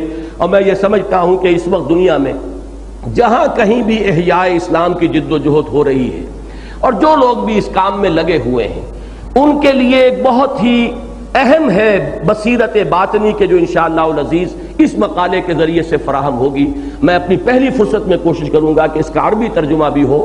کوششیں تو ہو رہی ہیں دنیا میں، لوگ کام کر رہے ہیں، لیکن ایک کیفیت ہوتی ہے کہ علی بصیرت انا ومن اتبعنی، ایک شکل تو یہ ہوتی ہے کہ جو کام انسان کر رہا ہو علی وجہ البصیرت کر رہا ہو، اس کا صغرا کبرا اسے معلوم ہو، اس کا جو منطق ہے اس کے سامنے ہو، ہدف کیا ہے اس کو بھی جانتا ہو، اور کسی اور کے فلسفے کے اعتبار سے نہ جانتا ہو، از روئے قرآن جانتا ہو، تو جو اسے باطنی بصیرت حاصل ہوگی، اگرچہ وہ کسی مصنف کے زیر اثر، کسی بہت بڑے قائد کے زیر اثر، کسی مدرس قرآن کے زیر اثر آ کر اگر وہ جد و جہد میں لگ بھی گیا ہے، لیکن اسے خود وہ ذاتی جو ہے انلائٹنمنٹ حاصل نہیں ہے، وہ باطنی بصیرت اسے حاصل نہیں ہے، تو وہ زیادہ دیر تک چل نہیں پائے گا، یا پھر وہ تحریکیں جو ہیں کچھ عرصے کے بعد جو ہے از خود مدھم پڑتی چلی جاتی ہیں۔ اس کے لیے ضرورت ہے کہ قل ھذہ سبیلی ادعو الی اللہ علی بصیرۃ انا ومن اتبعنی، اے نبی کہہ دیجئے یہ ہے میرا وہ راستہ جس کی طرف میں بلا رہا ہوں اللہ کی طرف، اور اندھیرے میں ٹامک توئیاں نہیں مار رہا ہوں، بلکہ علی بصیرۃ انا، میں خود بھی علی وجہ البصیرت چل رہا ہوں اور بلا رہا ہوں، ومن اتبعنی، اور جو میری پیروی کرنے والے ہیں وہ بھی علی وجہ البصیرت چل رہے ہیں اور بلا رہے ہیں، وہ اندھیرے میں ٹامک توئیاں نہیں مار رہے ہیں۔ دعا کیجئے اللہم ربنا اجعلنا منہم، اے اللہ ہمیں ان میں شامل فرما جو محمد الرسول اللہ کا اتباع کرتے ہوں علی وجہ البصیرت، علی بصیرت انا ومن اتبعنی، اللہ تعالی ہمیں اس کا مصداق بنائے۔ تو اس تحریک میں اور خاص طور پر غلبہ دین اور اقامت دین کی جد و جہد میں میں نے ابھی چونکہ اس اپنے مقالے پر نظر ثانی کی ہے اور بہت ہی باریک بینی کے ساتھ اس کی تصحیح کی ہے، اہتمام کے ساتھ کتابت کرائی ہے، تو میں نے اسے پڑھا ہے اور مجھے اندازہ ہوا کہ وہ کوئی خاص وقت تھا جس میں کسی خاص کیفیت میں اللہ تعالیٰ نے مجھ سے وہ چیزیں لکھوا لی ہیں۔ انشاءاللہ تعالیٰ انہیں اگر سمجھ کر پڑھا جائے گا تو بہت بصیرت جو ہے حاصل ہوگی۔ اب آئیے پھر متن کی طرف۔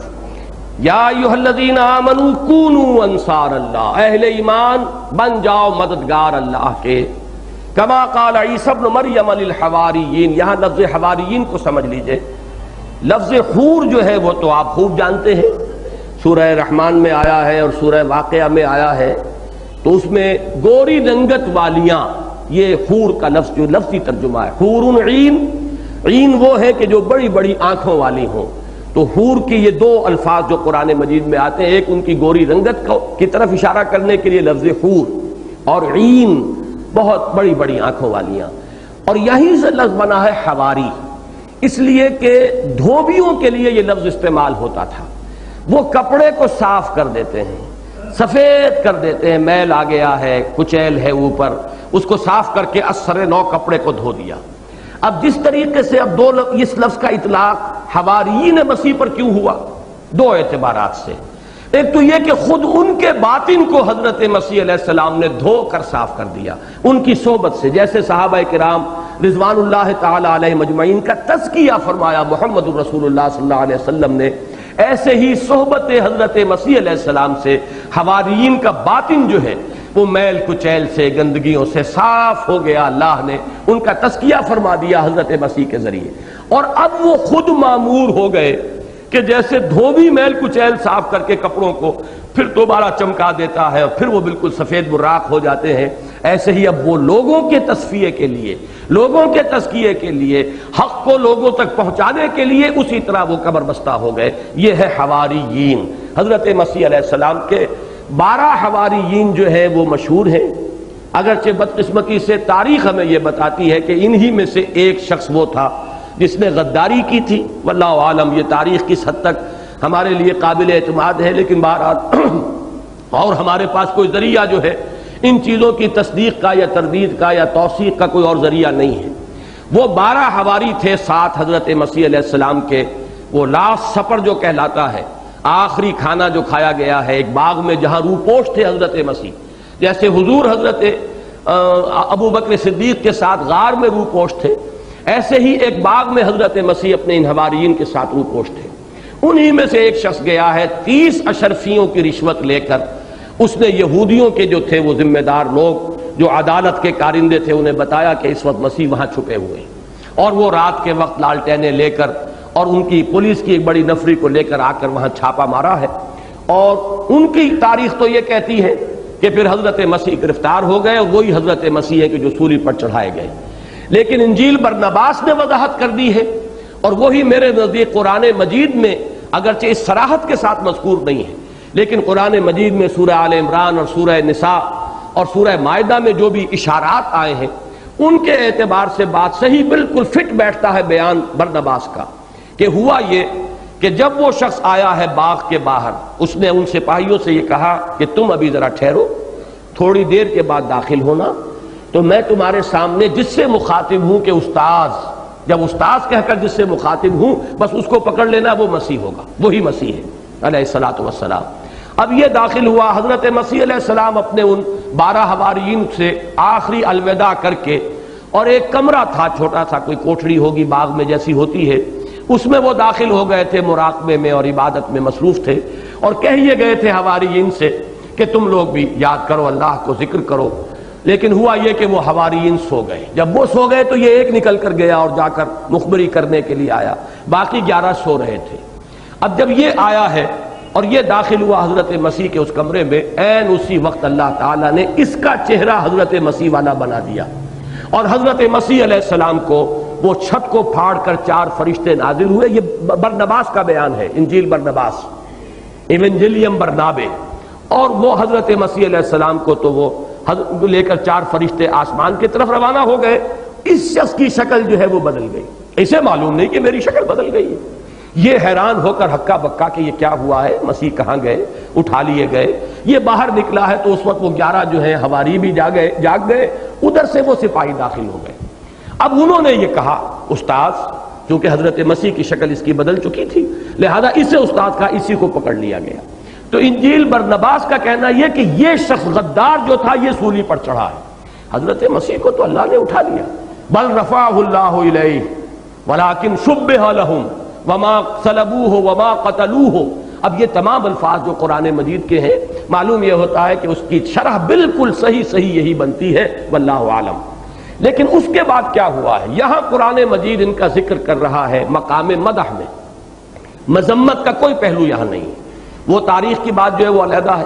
اور اگر ان میں سے ایک یہ بھی میں آپ سے عرض کر دوں، بعض حضرات کے نزدیک 72 تعداد ہے حواریین کی، یہ 12 تو ان میں سے وہ تھے جو مستقل ساتھ رہتے تھے حضرت مسیح کے، باقی یہ کہ اصل میں تو حواریین مسیح کی تعداد 72 ہے۔ اور یہ بھی آپ حضرات نوٹ کر لیجئے کہ 72 ہی کی تعداد تھی ان صحابہ کرام کی جنہوں نے بیعت عقبہ ثانیہ میں بیعت سمع و طاعت کی ہے محمد الرسول اللہ صلی اللہ علیہ وسلم کے دست مبارک پر۔ بایعنا رسول اللہ صلی اللہ علیہ وسلم علی السمع والطاعت فی العسر والیسر الی آخر الحدیث۔ تو یہ جو روایت ہے 72 مرد اور 3 عورتیں تھیں، تو 72 مردوں میں سے پھر حضور نے 12 کو نقیب بنایا تھا، ان میں سے 9 جو ہے وہ خزرج میں سے تھے اور 3 اوس میں سے۔ تو یہ کچھ 12 اور 72 کا عدد جو ہے کچھ ٹیلی کرتا ہے. یہاں بھی 12 قبیلے تھے بنی اسرائیل کے، وہاں بھی 12 نقیبہ کا لفظ آتا ہے کہ حضرت موسیٰ علیہ السلام نے بھی ہر قبیلے میں سے ایک کو نقیب بنایا تھا. پھر یہ 12 حواری تھے جو حضرت مسیح کے ساتھ مستقل رہتے تھے. 72 کل تعداد تھی حواریین کی کہ جو ویسے آپ پر ایمان لائے تھے. تو کما قال عیسی ابن مریم للحواریین من انصاری الی اللہ، جیسے کہ کہا تھا عیسیٰ ابن مریم نے اپنے حواریین سے کون ہے میرا مددگار اللہ کی راہ میں. اب میں نے یہاں عرض کر دیا 2 مقامات وہ تھے جہاں بریکٹڈ ہے اللہ کا اور اس کا رسول، 2 مقامات یہ جہاں اللہ کی نصرت کا ذکر علیحدہ ہے اور رسول کی نصرت کا ذکر علیحدہ ہے. لیکن رسول کی نصرت کے ساتھ الفاظ کیا ہے؟ من انصاری الی اللہ، میں اپنے ذاتی کسی کام میں تم سے مدد نہیں چاہ رہا، مجھے کوئی ذاتی احتیاج نہیں ہے. یہ بہت اہم معاملہ ہے نبی اکرم صلی اللہ علیہ وسلم کی سیرت مطہرہ کا، جو اکثر و بیشتر ہماری نگاہوں سے اوجھل ہے. اور اوجھل اس لیے ہے کہ ہمارے مذہبی رہنماؤں کا چونکہ کردار کچھ مختلف ہے، تو وہ اپنے کردار کی جو بھی اس کے اندر کمی کا پہلو ہے نمایاں کرنے کے لیے حضور کے کردار کے اس پہلو کو سامنے نہیں لانا چاہتے کہ جس سے کوئی ریفلیکشن ہو ان کے اپنے معاملے پر. اور وہ یہ ہے کہ محمد الرسول اللہ صلی اللہ علیہ وسلم انتہائی غیور تھے. کسی شخص کی شخصی معاونت اور شخصی مدد آپ قبول نہیں کرتے تھے. یہاں تک الفاظ آتے ہیں کہ آپ صلی اللہ علیہ وسلم اگر سواری پر ہوتے تھے اور آپ کا کوڑا زمین پر گر جاتا تھا تو آپ کسی سے یہ نہیں کہتے تھے کہ مجھے میرا کوڑا اٹھا کر دے دو. اپنی سواری کو بٹھا کر خود اتر کر کوڑا اٹھا لینا یہ آپ کو زیادہ پسند تھا بنسبت اس کے کہ کسی سے کہا جائے کہ مجھے یہ کوڑا تھما دو. اس میں بھی ایک طرح کی استمداد ہے. آپ نے مدد طلب کی، آپ نے اس کی اعانت چاہی، اس کی کوئی نہ کوئی قوت جو ہے وہ آپ کے ذاتی کام میں صرف ہوئی. اس درجے غیور. اور اس میں میں ایک واقعہ اگر نہ سناؤں تو واقعہ یہ ہے کہ وہ بات اس درجے میں واضح نہیں ہو سکے گی. ہجرت کے لیے آپ کو یاد ہوگا یہ واقعات جو ہیں کافی لوگوں کے علم میں ہے کہ حضور نے تمام صحابہ کو اجازت دے دی تھی، خود منتظر تھے ہجرت مدینہ کے ضمن میں کہ ایکسپریس پرمیشن جو ہے واضح اجازت اللہ کی طرف سے آئے تب آپ روانہ ہو. حضرت ابو بکر بھی ہیں، آپ کے یار غار ہیں، ساتھی ہیں، رفیق ہیں، وہ بھی منتظر ہیں. انہوں نے 2 اونٹنیاں خوب کھلا پلا کے تیار اس کے لیے اہتمام کیا ہوا. حضور کو کچھ معلوم نہیں، لیکن اپنے طور پر کہ سفر ہونا ہے، حکم آئے گا، اجازت ہوگی، میں حضور کے ساتھ ہوں گا، آپ کی رفاقت کا شرف حاصل کروں گا، تو 2 اونٹنیاں بڑی توانا تیار ہونی چاہیے. ان کے لیے خوب اہتمام کیا اور پوچھتے رہتے حضور اجازت آ گئی کہ نہیں ابھی اجازت نہیں آئی. ایک روز حضرت عائشہ فرماتی ہیں کہ ہم حیران ہو گئے عین دوپہر کے وقت. اور عرب میں یہ بہت غیر معمولی بات ہے، دوپہر کے وقت کوئی کسی کو وزٹ نہیں کرتا. آج بھی ان کی تہذیب کے اندر یہ چیز شامل ہے. ظہر عصر کے درمیان آپ کسی کے گھر نہیں جا سکتے ورنہ بہت بدتمیز شمار ہوں گے، بہت ہی بد تہذیب انسان کہ جو ظہر عصر کے درمیان ملاقات کے لیے آ جائے.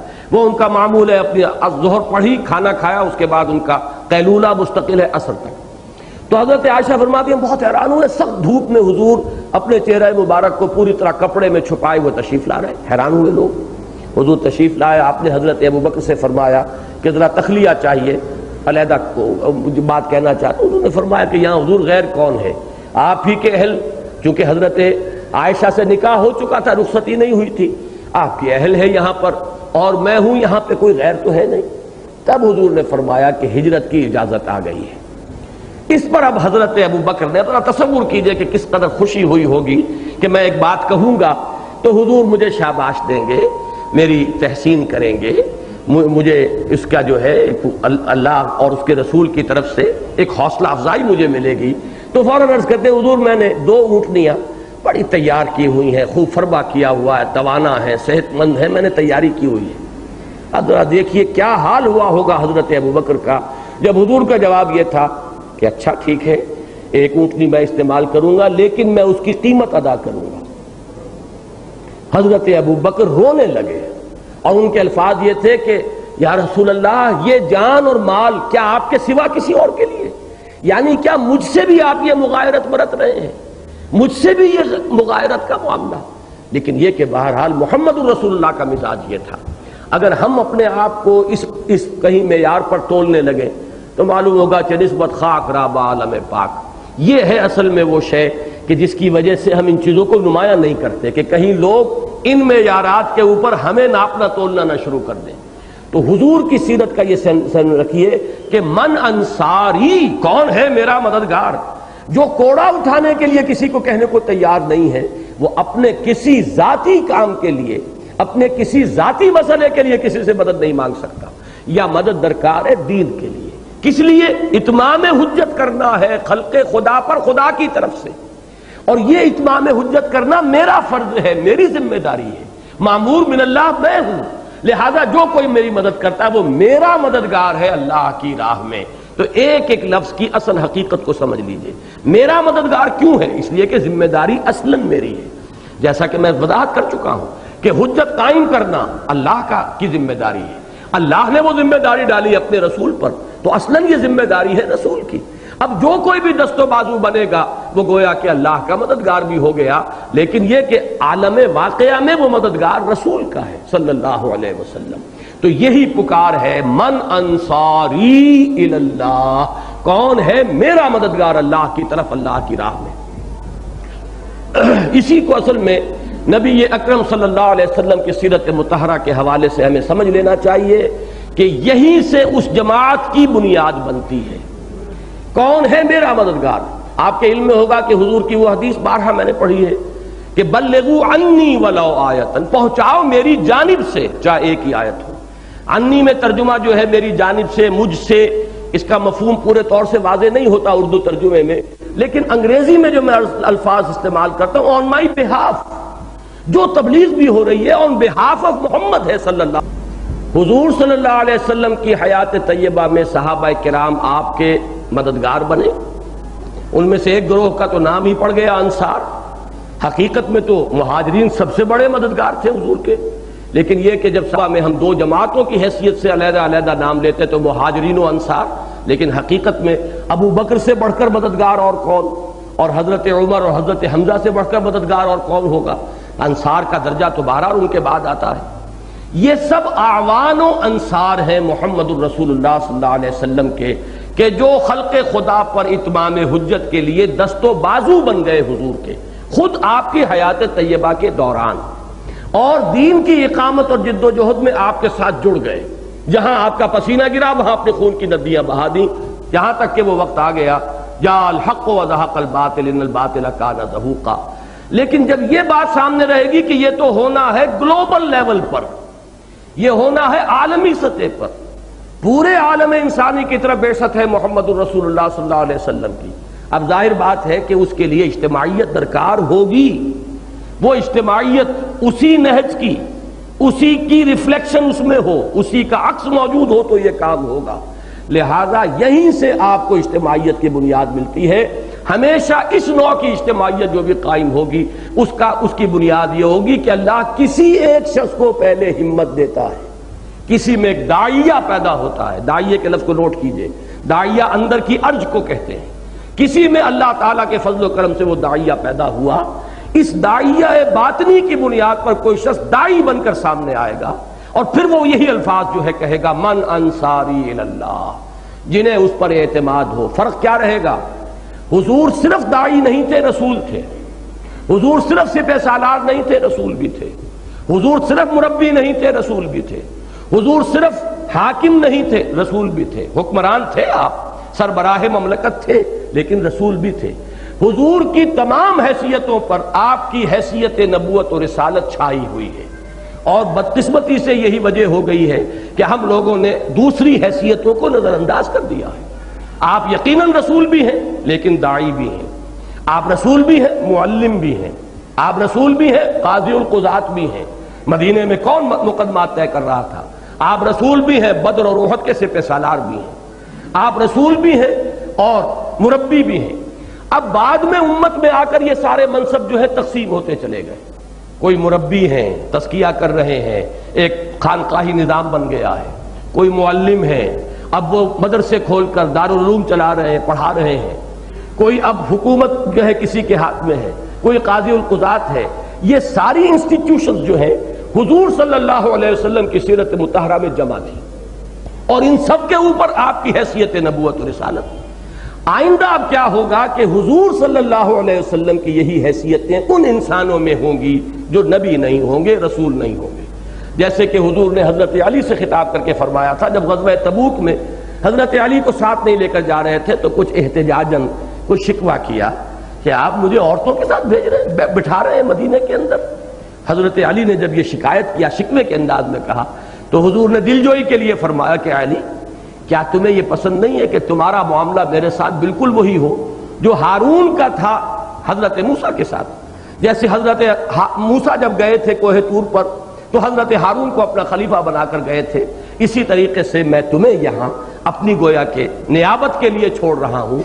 غیر ساتھ ہی آپ نے وضاحت فرما دی غیر انہ لا نبی بعدی، لے سوائے اس کے اس تشبیہ کو کامل نہ کر لینا کہیں.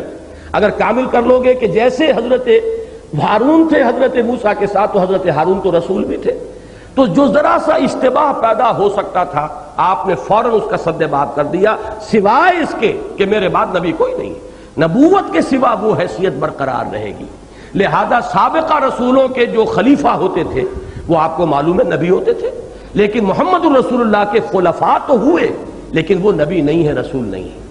اسی طرح اب جب یہ کام ہوگا جب بھی ہوگا، اور اللہ کا فضل ہے اس وقت پوری دنیا میں کام ہو رہا ہے، تدریجاً ارتقائی مراحل طے کر رہا ہے. کچھ ٹھوکریں کھاتے ہوئے جیسے کوئی بچہ جو ہے پہلے وہ گھٹنوں کے بل چلنا شروع کرتا ہے، گرتا بھی ہے، پھر چلنا کھڑا ہو کر چلنا شروع کرتا ہے، گرتا ہے، اس کو چوٹیں آتی ہیں، پھر چلتا ہے. ظاہر بات ہے کہ نبی کا معاملہ تو اول دن سے ہوتا ہے کامل معصوم، اللہ کی طرف سے ہر آن ہدایت آ رہی ہے. لیکن جو بھی غیر نبی اس میدان میں آئیں گے ان سے خطائیں ہوں گی، غلطیاں ہوں گی، لغزشیں ہوں گی. ایک دعوت کے بعد دوسری دعوت، ایک تحریک کے بعد دوسری تحریک، اپنے سابقہ تحریک سے سبق حاصل کرتے ہوئے، رہنمائی لیتے ہوئے، یہ نہیں کہ ان کی توہین پر کمر کس لی جائے لیکن یہ کہ ان کی غلطیوں کی نشاندہی نہیں ہوگی تو آگے کے لیے آپ سبق حاصل نہیں کر سکیں گے. کوئی خاص عصبیت اور عقیدت، اندھی عقیدت کا تانا بانا اگر آپ نے اپنے آنکھوں پر اور کانوں کے اوپر بن لیا تو پھر یہ کہ آگے ترقی نہیں ہو سکے گی. لیکن جیسا کہ میں نے عرض کیا یہ بھی وہی ہے پل صراط والا معاملہ کہ بال سے زیادہ باریک اور تلوار سے زیادہ کی دھار سے زیادہ تیز. ذرا ادھر ہو جائے تو توہین ہو جاتی ہے اسلاف کی، ذرا ادھر ہو جائے تو عقیدت کی پٹی آنکھوں پر بن جاتی ہے. وہ درمیانی راہ بہت مشکل ہے. اب حضرت سید احمد شہید رحمہ اللہ، اب ان پر اگر کوئی شخص جو ہے تان اور طنز اور تنقید، کیا کیا جی انہوں نے جاتے ہی وہاں پہ حکومت قائم کر دی، ابھی تربیت نہیں کی تھی وہاں پر، انہوں نے یہ کام کر دیا. ایک انداز یہ ہے کہ آپ ان کے ادب نہ کریں، توہین کریں، ان پر تنقید اس انداز میں کریں. ایک یہ ہے کہ ان کا مقام، ان کا مرتبہ، ان کا ایثار، ان کی قربانیاں، بنا کردند خوش رسم بقا کو خون غلطی دند، خدا رحمت کو نہ دی عاشقان پاک تینت را. انہوں نے اپنی صداقت کا اور خلوص و اخلاص کا آخری ثبوت فراہم کر دیا، جامع شہادت نوش کر لیا. لہذا توہین سے بچتے ہوئے البتہ اگر کوئی شخص علمی انداز میں یہ کہے کہ یہ خطا ہو گئی، خطا اجتہادی ہے، اجتہادی خطا ہر شخص سے ہو سکتی ہے، صحابی سے ہو سکتی ہے، اجتہادی خطا خلیفہ راشد سے ہو سکتی ہے، لیکن بدنیتی نہیں ہوگی. اگر بدنیتی کسی صحابی یا کسی خلیفہ راشد کی طرف منسوب کی گئی تو ایمان کے لالے پڑ جائیں گے. لیکن یہ کہ ویسے آپ اختلاف کر سکتے ہیں کہ یہ کام اس وقت نہیں کرنا چاہیے تھا. حضرت عمر رضی اللہ تعالیٰ خود پچھتائے ہیں اپنے ایک معاملے پر. حضرت ابو بکر کی رائے یہ تھی کہ جو اموال غنیمت آتے تھے ان میں اور پھر جو وظائف مقرر کیے گئے تھے مسلمانوں کے، حضرت ابو بکر کی رائے یہ تھی کہ تمام مسلمانوں کو برابر رکھا جائے ان وظائف میں. حضرت عمر نے اصرار کر کے اور زور دے کر بہت ہی تاکید کے ساتھ یہ فیصلہ کروایا کہ نہیں، درجہ بندی ہونی چاہیے. آپ کو معلوم ہے جو عشرہ مبشرہ ہیں ان کا درجہ ہے انہیں زیادہ ملنا چاہیے. پھر یہ کہ اصحاب بدر ہے، پھر وہ اصحاب رضوان ہے. اب یہ درجہ بندی جو ہے فضیلت کی یہ یقیناً مسلم ہے، لیکن یہ کہ آیا اسی کی بنیاد پر ان وظیفوں کی مقدار میں بھی فرق ہونا چاہیے تھا. حضرت ابو بکر کی رائے تھی کہ نہیں، لیکن اس معاملے میں انہوں نے زیادہ اصرار نہیں کیا، حضرت عمر کی رائے پہ فیصلہ کر دیا. نتیجہ یہ ہوا کہ اتنی بڑی ارتکاز دولت کی شکل پیدا ہو گئی. اب آپ کو معلوم ہے عبد الرحمن ابن عوف، طلحہ اور زبیر یہ تو ہیں عشرہ مبشرہ میں سے. اب ان کے وہ جو وظیفے ہیں بہت خطیر رقم وہ جمع ہو رہے ہیں، کیا کریں؟ عام خوشحالی اتنی آ چکی ہے کہ کوئی زکوٰۃ لے کر نکلتا ہے کہ کوئی مستحق مل جائے تو موجود نہیں ہے. اتنے بڑے پیمانے پر آیا تھا وہ مال غنیمت کا ریلا جو آیا تھا فتوحات جب شام اور عراق اور ایران جیسے ملک فتح ہو گئے تو اب کوئی زکوٰۃ لینے والا نہیں، نتیجتاً وہ ارتکاز ہوا۔ اور بعض صحابہ کے بارے میں آتا ہے کہ ان کا ترکہ تقسیم ہوا تو ترازو سے سونے کی اینٹیں تول تول کر وہ رسابیں تقسیم ہوئی۔ یہ ارتکاز دولت جب ہو گیا تو حضرت عمر رضی اللہ تعالی عنہ تعسف کرتے تھے کہ مجھ سے غلطی ہوئی، بلکہ مجھے یہ الفاظ نہیں ملے ہیں لیکن ڈاکٹر رفیع الدین صاحبی نے مجھے یہ الفاظ سنائے تھے حضرت عمر کے، کہیں آئے ہیں کہ لم استقبلت مستدبرت لاخذت فضول اموال الاغنیاء ولقسمته بین الفقراء، اگر کہیں جو وہ ماضی کا زمانہ جو گزر گیا دوبارہ کہیں آ جائے، وہ میں دوبارہ جو ہے یعنی یہ جو تاریخ کا جو بہاؤ ہے کہیں الٹا چل سکے اور میں پھر اسی جگہ پر پہنچ جاؤں تو پھر تو میں یہ طے کروں گا کہ جو اغنیاء ہیں ان کا فاضل مال لے کر اور وہ غریبوں کے اندر تقسیم کر دوں۔ تو یہ بہرحال الفاظ حضرت عمر کے ہیں یا نہیں، میں نے صرف عرض کیا کہ میں نے سنے ہیں، لیکن عربی عبارت ہے، یقیناً کہیں نہ کہیں یہ روایت کی گئی ہے، اس روایت کی سند کیا ہے یہ مجھے معلوم نہیں ہے، اس کے لیے میں اب کوشش کروں گا کہ کسی صاحب کے ذمہ لگاؤں کہ وہ اس کی تحقیق کریں۔ لیکن یہ بات معلوم ہے کہ حضرت عمر رضی اللہ تعالیٰ عنہ کو اپنی غلطی کا احساس ہوا، تو اس اعتبار سے خلیفہ راشد ہوں یا کوئی صحابی ہو خطائے اجتہادی سے بری نہیں ہے۔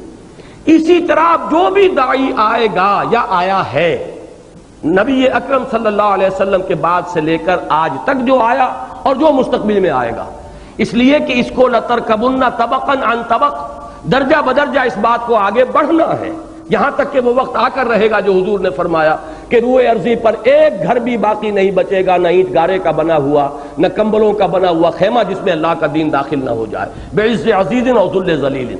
ہوگا کتنی نسلوں کے بعد، کتنے درجوں میں ہمیں اوپر چڑھنا ہے، یہ ارتقاء کتنے مراحل طے کرے گا یہ ہم نہیں جانتے، لیکن ہوگا ایسے ہی ایک تحریک، ایک دعوت، اس میں کچھ نہ کچھ اس کی اچیومنٹ ہوگی، کچھ لوگوں کو موٹیویٹ کریں گے، کہیں کو غلطی ہو جائے چلیے دنیاوی اعتبار سے ناکام ہو گئے، نیت خالص تھی اللہ کے ہاں اجر ان کا محفوظ رہے گا، پھر یہ گاڑی آگے چلے گی۔ جیسے اولمپک ٹارچ کو لے کر جو ہے کھلاڑی دوڑتا ہے، ایک کھلاڑی جو ہے آگے جا کے تھما دیتا ہے، وہ دوسرے کو تھما دیتا ہے، ٹارچ آگے جا رہی ہے، کھلاڑی تھک ہار کر پیچھے رہ جاتے ہیں۔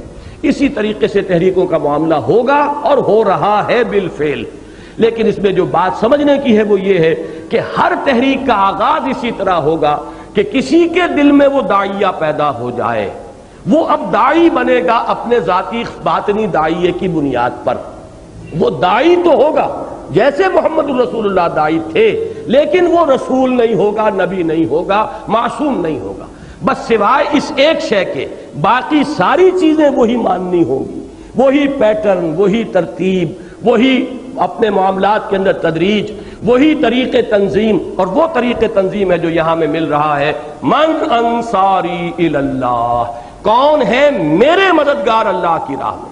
گویا کہ یہاں وہ شکل وہ نہیں ہوتی جو آج دنیا میں تنظیم سازی کے لیے ہے۔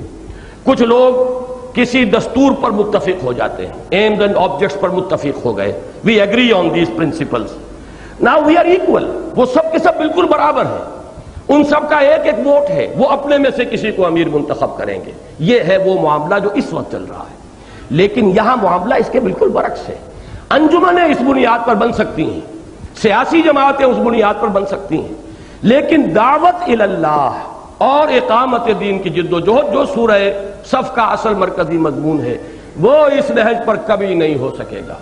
در حقیقت اس میں بھی اگر سابقہ یہ نہج اختیار نہیں کیا کچھ تحریکوں نے تو نظر ثانی کرتے رہنا چاہیے، سوچتے رہنا چاہیے، کیا اتنی اہم چیز کے لیے قرآن و سنت میں ہمارے لیے کوئی مثال نہیں ہوگی؟ اتنی بڑی بات، دین کا سب سے اونچا فرض، اقامت دین کی جد و جہد، کیا اس کے لیے ہمارے پاس کتاب و سنت میں کوئی رہنمائی نہیں ہوگی؟ ظاہر بات ہے کہ کتاب و سنت میں رہنمائی ہے، لیکن ہم زمانے کے جو رجحانات ہیں ان سے مرعوب ہو کر وہ دستوری اور قانونی اور جمہوری جماعتیں بنانا، چونکہ یہ اس دور کی ایک روایت ہے، مغرب سے یہی طریقے تنظیم یہاں آیا، جیسے کہ وہ علامہ اقبال نے وہ تو ذرا جو طنزیہ انداز کہہ لیں یا ظرافت والا انداز ہے کہ اٹھا کر پھینک دو باہر گلی میں، نئی تہذیب کے انڈے ہیں گندے، الیکشن ممبری کرسی صدارت بنائے خوب آزادی نے پھندے۔ اب یہ معاملہ جو ہے یہ حکومتوں کی سطح پر بھی ہے، یہ سارا کھیل جو ہے، لیکن یہ کہ یہی نہج وہاں پارٹی بنانے کا ہے، کسی شخص سے ساتھ لوگ جمع نہیں ہوتے بلکہ کسی دستور پر متفق ہوتے ہیں، اور دستور پر متفق ہو کر سب کے سب برابر ہیں، اپنے میں سے کسی کو منتخب کرتے ہیں، ایک وقت معین کے لیے منتخب کرتے ہیں۔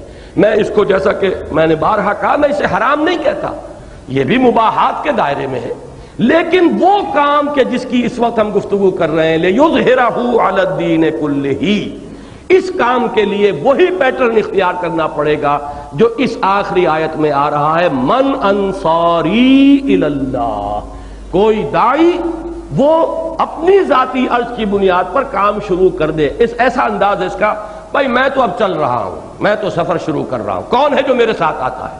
میں نے تو فیصلہ کر لیا ہے، ان صلاتی و نسکی و محیایا و مماتی للہ رب العالمین، کون ہے جو میرا دست و بازو بنتا ہے؟ کون ہے جو میرا ساتھ دیتا ہے؟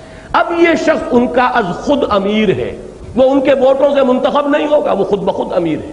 محمد الرسول اللہ صلی اللہ علیہ وسلم کبھی کسی کے ووٹوں سے منتخب نہیں ہوئے، لیکن یہ چیز ہمارے نگاہوں پر چونکہ وہ رسالت والی حیثیت چھائی ہوئی ہے، ہم یہ سمجھتے ہیں یہ صرف بربنائے رسالت ہے۔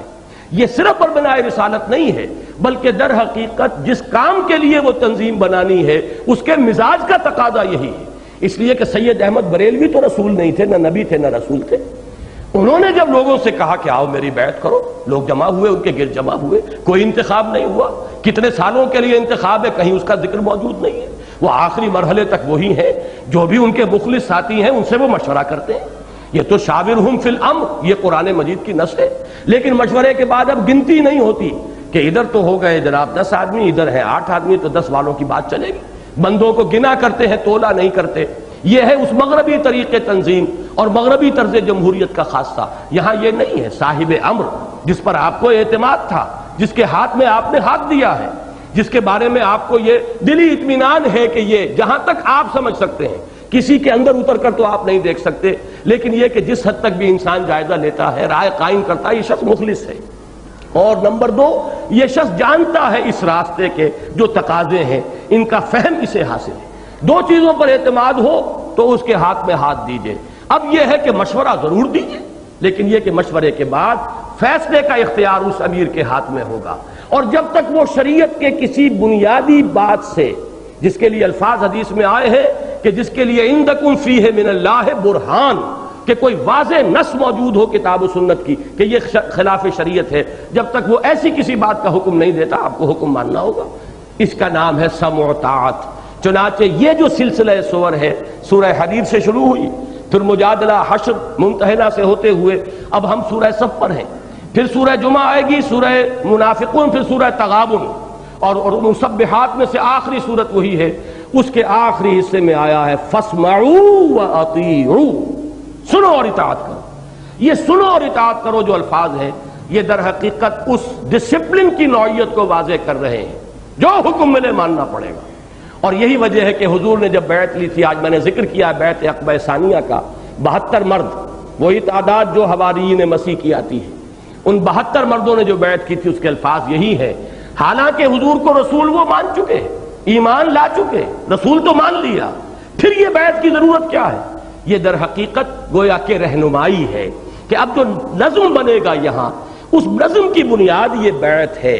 اس میں کیا کیا کمٹمنٹ سے جو کرائی گئیں، بایعنا، حضرت عبادہ ابن صامت کی یہ روایت ہے متفق علیہ، بخاری اور مسلم دونوں میں، بایعنا رسول اللہ صلی اللہ علیہ وسلم، ہم نے بیعت کی اللہ کے رسول صلی اللہ علیہ وسلم سے، علی السمع والطاعت، سنیں گے اور مانیں گے، فی العسر والیسر، چاہے مشکل اور تنگی ہو چاہے آسانی ہو، والمنشط والمکرہ، چاہے ہماری طبیعتیں آمادہ ہو، انشراح ہو، اور چاہے ہمیں اپنی طبیعتوں پر جبر کرنا پڑے۔ یعنی ایک فیصلہ ہو گیا اجتماعی، آپ کی رائے اس کے مطابق نہیں ہے، اگر تو آپ کی رائے بھی وہی تھی تو آپ کو انشراح ہو جائے گا، خوب آپ بھاگیں گے، دوڑیں گے، محنت کریں گے کہ میری جو رائے تھی اسی کے مطابق فیصلہ ہو گیا۔ یہ انسان کی طبعی کمزوری ہے۔ لیکن اگر رائے آپ کی کچھ اور تھی، فیصلہ کچھ اور ہو گیا، تو فطری طور پر اب آپ کے لیے طبیعت میں اتنی جولانی نہیں ہوگی، اتنی امنگ کہ آپ اس کے لیے دوڑیں۔ لیکن یہاں پر جو بیعت کی ہے وہ یہ ہے، چاہے ہمیں اپنی طبیعتوں پر جبر کرنا پڑے، اس لیے کہ اگر اس حالت میں آپ جو ہے معطل ہو کر رہ جائیں، کام نہ کریں، تو نظم تو پھر ختم ہوا، پھر یہ نظم نہیں ہے، جماعت نہیں ہے، پھر تو یہ کہ ہر شخص کی انڈیویجویلٹی برقرار ہے کہ مجھے پسند ہوگا تو کام کروں گا، پسند نہیں ہوگا تو نہیں کروں گا، تو یہ جماعت کی تو نفی ہو گئی۔ جماعت کا مطلب تو یہ کہ جو نظم قائم ہوا ہے، جو فیصلہ ہوا ہے، اس فیصلے کے اوپر اب عمل درآمد کرنا ہے۔ تو چنانچہ فرمایا فی العسر والیسر والمنشط والمکرہ وعلی اثرۃ علینا۔ ذرا غور کیجئے، میں عرض کیا کرتا ہوں کہ اس ایک حدیث میں پورا دستور موجود ہے اسلامی انقلابی جماعت یا اقامت دین یا اظہار دین الحق علی الدین کلہ کے مقصد کے لیے قائم ہونے والی جماعت کا۔ وعلی اثرۃ علینا، یہ بھی بیعت کی تھی کہ ہم آپ کا حکم مانیں گے، اطاعت کریں گے، چاہے ہم پر دوسروں کو ترجیح دی جائے۔ جماعتی زندگی میں یہی ہوتا، آخر شیطان ساتھ ہے، لگا ہوا ہے، وسوسہ اندازی ہوتی ہے۔ اجی ہمیں اتنے سال ہو گئے ساتھ دیتے ہوئے، یہ کل آیا ہے چھوکرا اور اسے ہم پر امیر بنا دیا۔ ابھی اس کی کوئی سٹینڈنگ نہیں، کوئی حیثیت نہیں، نوجوان ہے، لیکن اسے امیر بنا دیا۔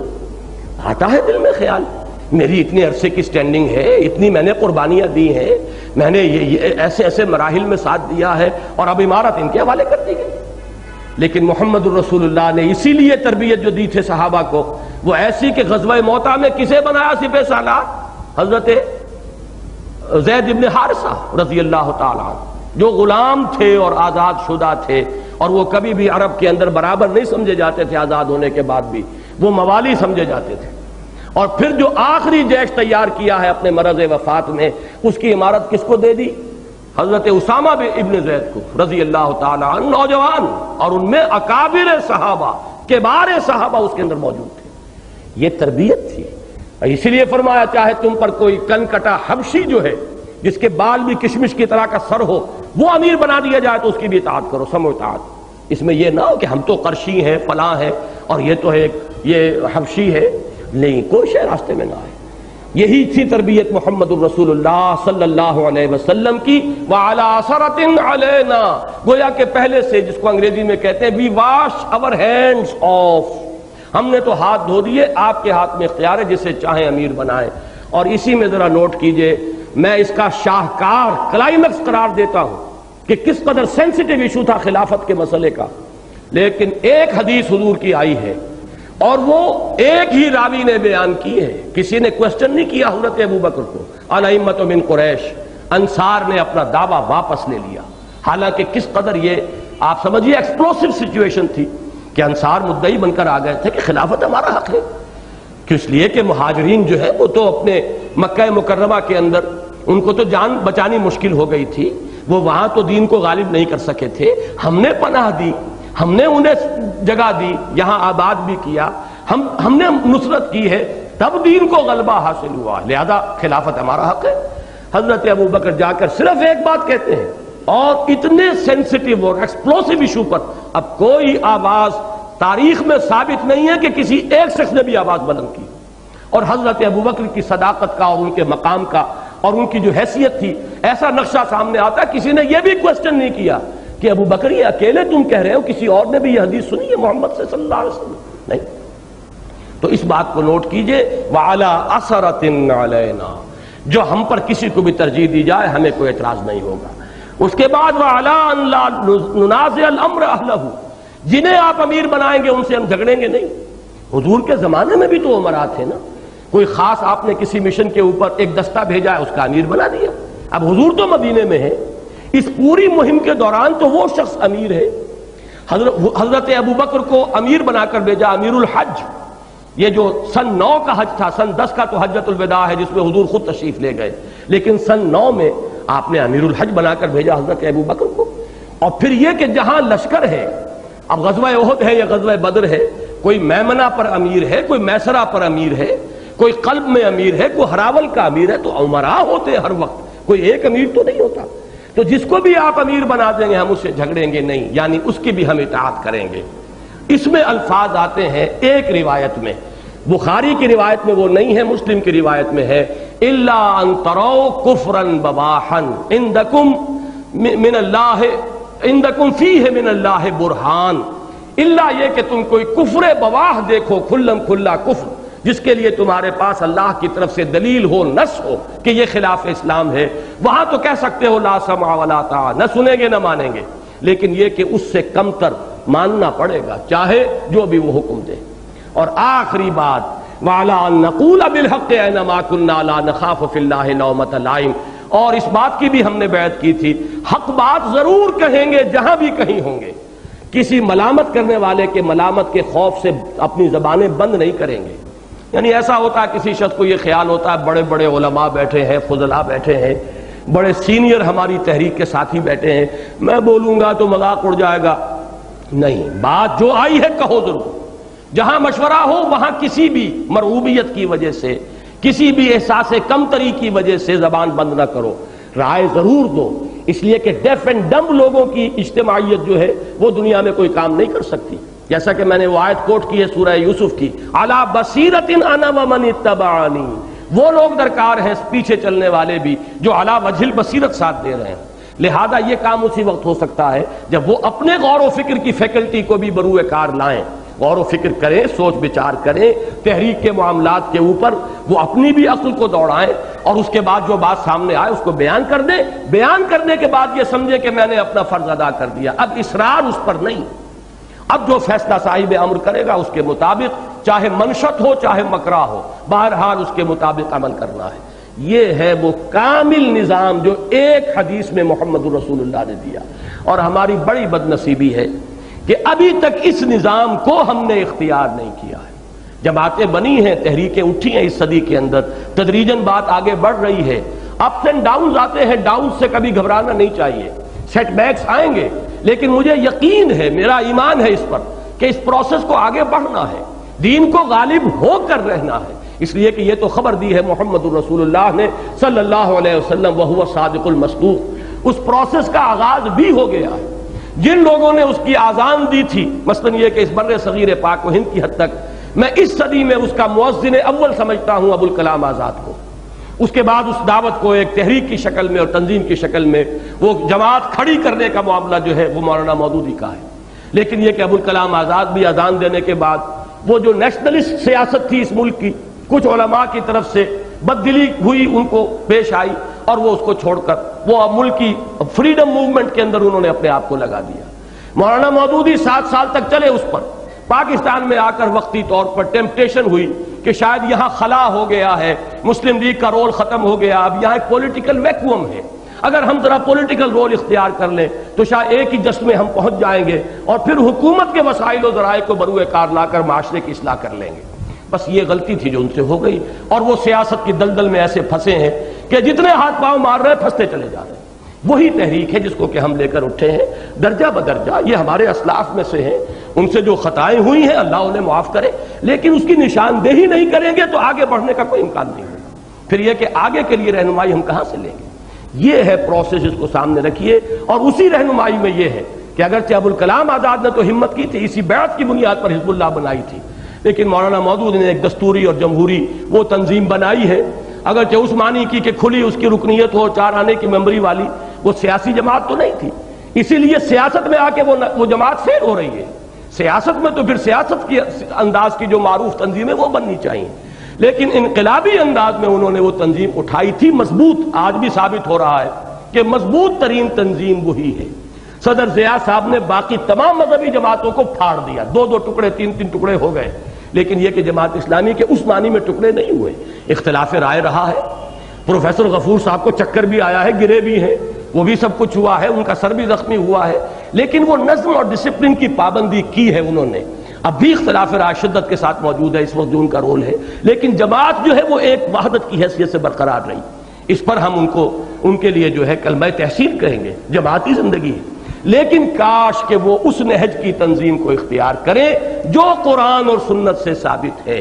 میں نے حدیث اتنی واضح آپ کے سامنے رکھ دی، قرآن میں 2 جگہ من انصاری اللہ کی نص ہے، اور تیسری نص جو ہے وہ سورہ فتح کے آخری آیات، بلکہ آخری آیت محمد الرسول اللہ والذین معہ، محمد اللہ کے رسول ہے صلی اللہ علیہ وسلم، اور جو ان کے ساتھ ہے وہ معہ ہیں۔ اب بھی یہ ہوگا کہ رسول کوئی نہیں ہوگا، نبی نہیں ہوگا، لیکن کوئی اٹھے گا اور باقی ان کے معہ، اس کے ساتھی ہوں گے، رفیق ہوں گے، دست و بازی ہوں گے، انصار ہوں گے، اعوان ہوں گے۔ یہی ترتیب ہے ایک داعی، اور داعی کی دعوت پر لبیک کہنے والے اس کے ساتھی۔ من انصاری اللہ قال الحواریون نحن انصار اللہ، فآمنت طائفۃ من بنی اسرائیل وکفرت طائفہ. اب اس بقیہ حصے میں صرف ایک نقطہ رہ گیا تاریخی اعتبار سے، اس میں ایک بڑا شدید اشکال ہے، لیکن اسی اشکال سے ایک بہت بڑی رہنمائی بھی ملتی ہے. جیسا کہ میں نے عرض کیا تھا، اس سورہ مبارکہ میں ایک اور مقام ایسا تھا کہ ایک ضمنی سا مضمون تھا لیکن انتہائی اہم. اس سورت کے ترتیب مضامین میں ضمنی ہے وہ، لیکن یہ کہ اپنی جگہ پر بہت بڑا قیمتی ہیرا ہے وہ ہدایت کا اور معرفت کا اور علم کا. جیسے کہ وہ آیا تھا کہ فلما زاغوا ازاغ اللہ قلوبہم، جب وہ ٹیڑھے ہو گئے تو اللہ نے ان کے دلوں کو بھی ٹیڑھا کر دیا. قانون ہدایت و ضلالت جو ہے اللہ تعالیٰ کا وہ ان چند الفاظ میں آ گیا تھا. یہاں بھی نوٹ کیجئے، اصل تاریخ جو ہمیں معلوم ہے مسیحیین کی یا حضرت عیسیٰ پر ایمان لانے والوں کی، وہ تو یہ ہے کہ حواریین نے آپ کے بعد بہت سخت پرسیکیوشنز جھیلیں، بہت قربانیاں دیں، تکالیف برداشت کیں. دعوت و تبلیغ میں واقعہ یہ ہے کہ صبر و ثبات اور استقامت کی بڑی روشن مثالیں قائم کی، لیکن انہیں کوئی غلبہ حاصل نہیں ہوا. یہ نوٹ کیجئے، حواریین کی فرسٹ سیکنڈ جنریشن جو ہے انہیں غلبہ حاصل نہیں ہوا، بلکہ فرسٹ جنریشن ہی کے دوران پال جو ہے وہ لبادہ اوڑھ کر شامل ہوا اور اس نے حضرت مسیح علیہ السلام کے اصل دین کو تمام اعتقادی بنیادوں کو ڈھا دیا، توحید کو تثلیث سے بدل دیا، اور انکارنیشن کا تصور، خدا کا بیٹا ہونے کا تصور، اور پھر یہ کہ کفارے کا عقیدہ. گویا کہ ہر شے جو ہے دین کی، اصل دین جو تھا جو حضرت آدم سے اور حضرت محمد صلی اللہ علیہ وسلم تک ایک ہی دین ہے، وہی دین حضرت مسیح کا تھا. اس دین کی ساری جڑ بنیادیں جو ہے کھود کے رکھ. اور اس کے بعد جو فروغ ہوا ہے اصل میں عیسائیت کو، وہ تو پالزم کو ہوا ہے. اور وہ کب ہوا ہے؟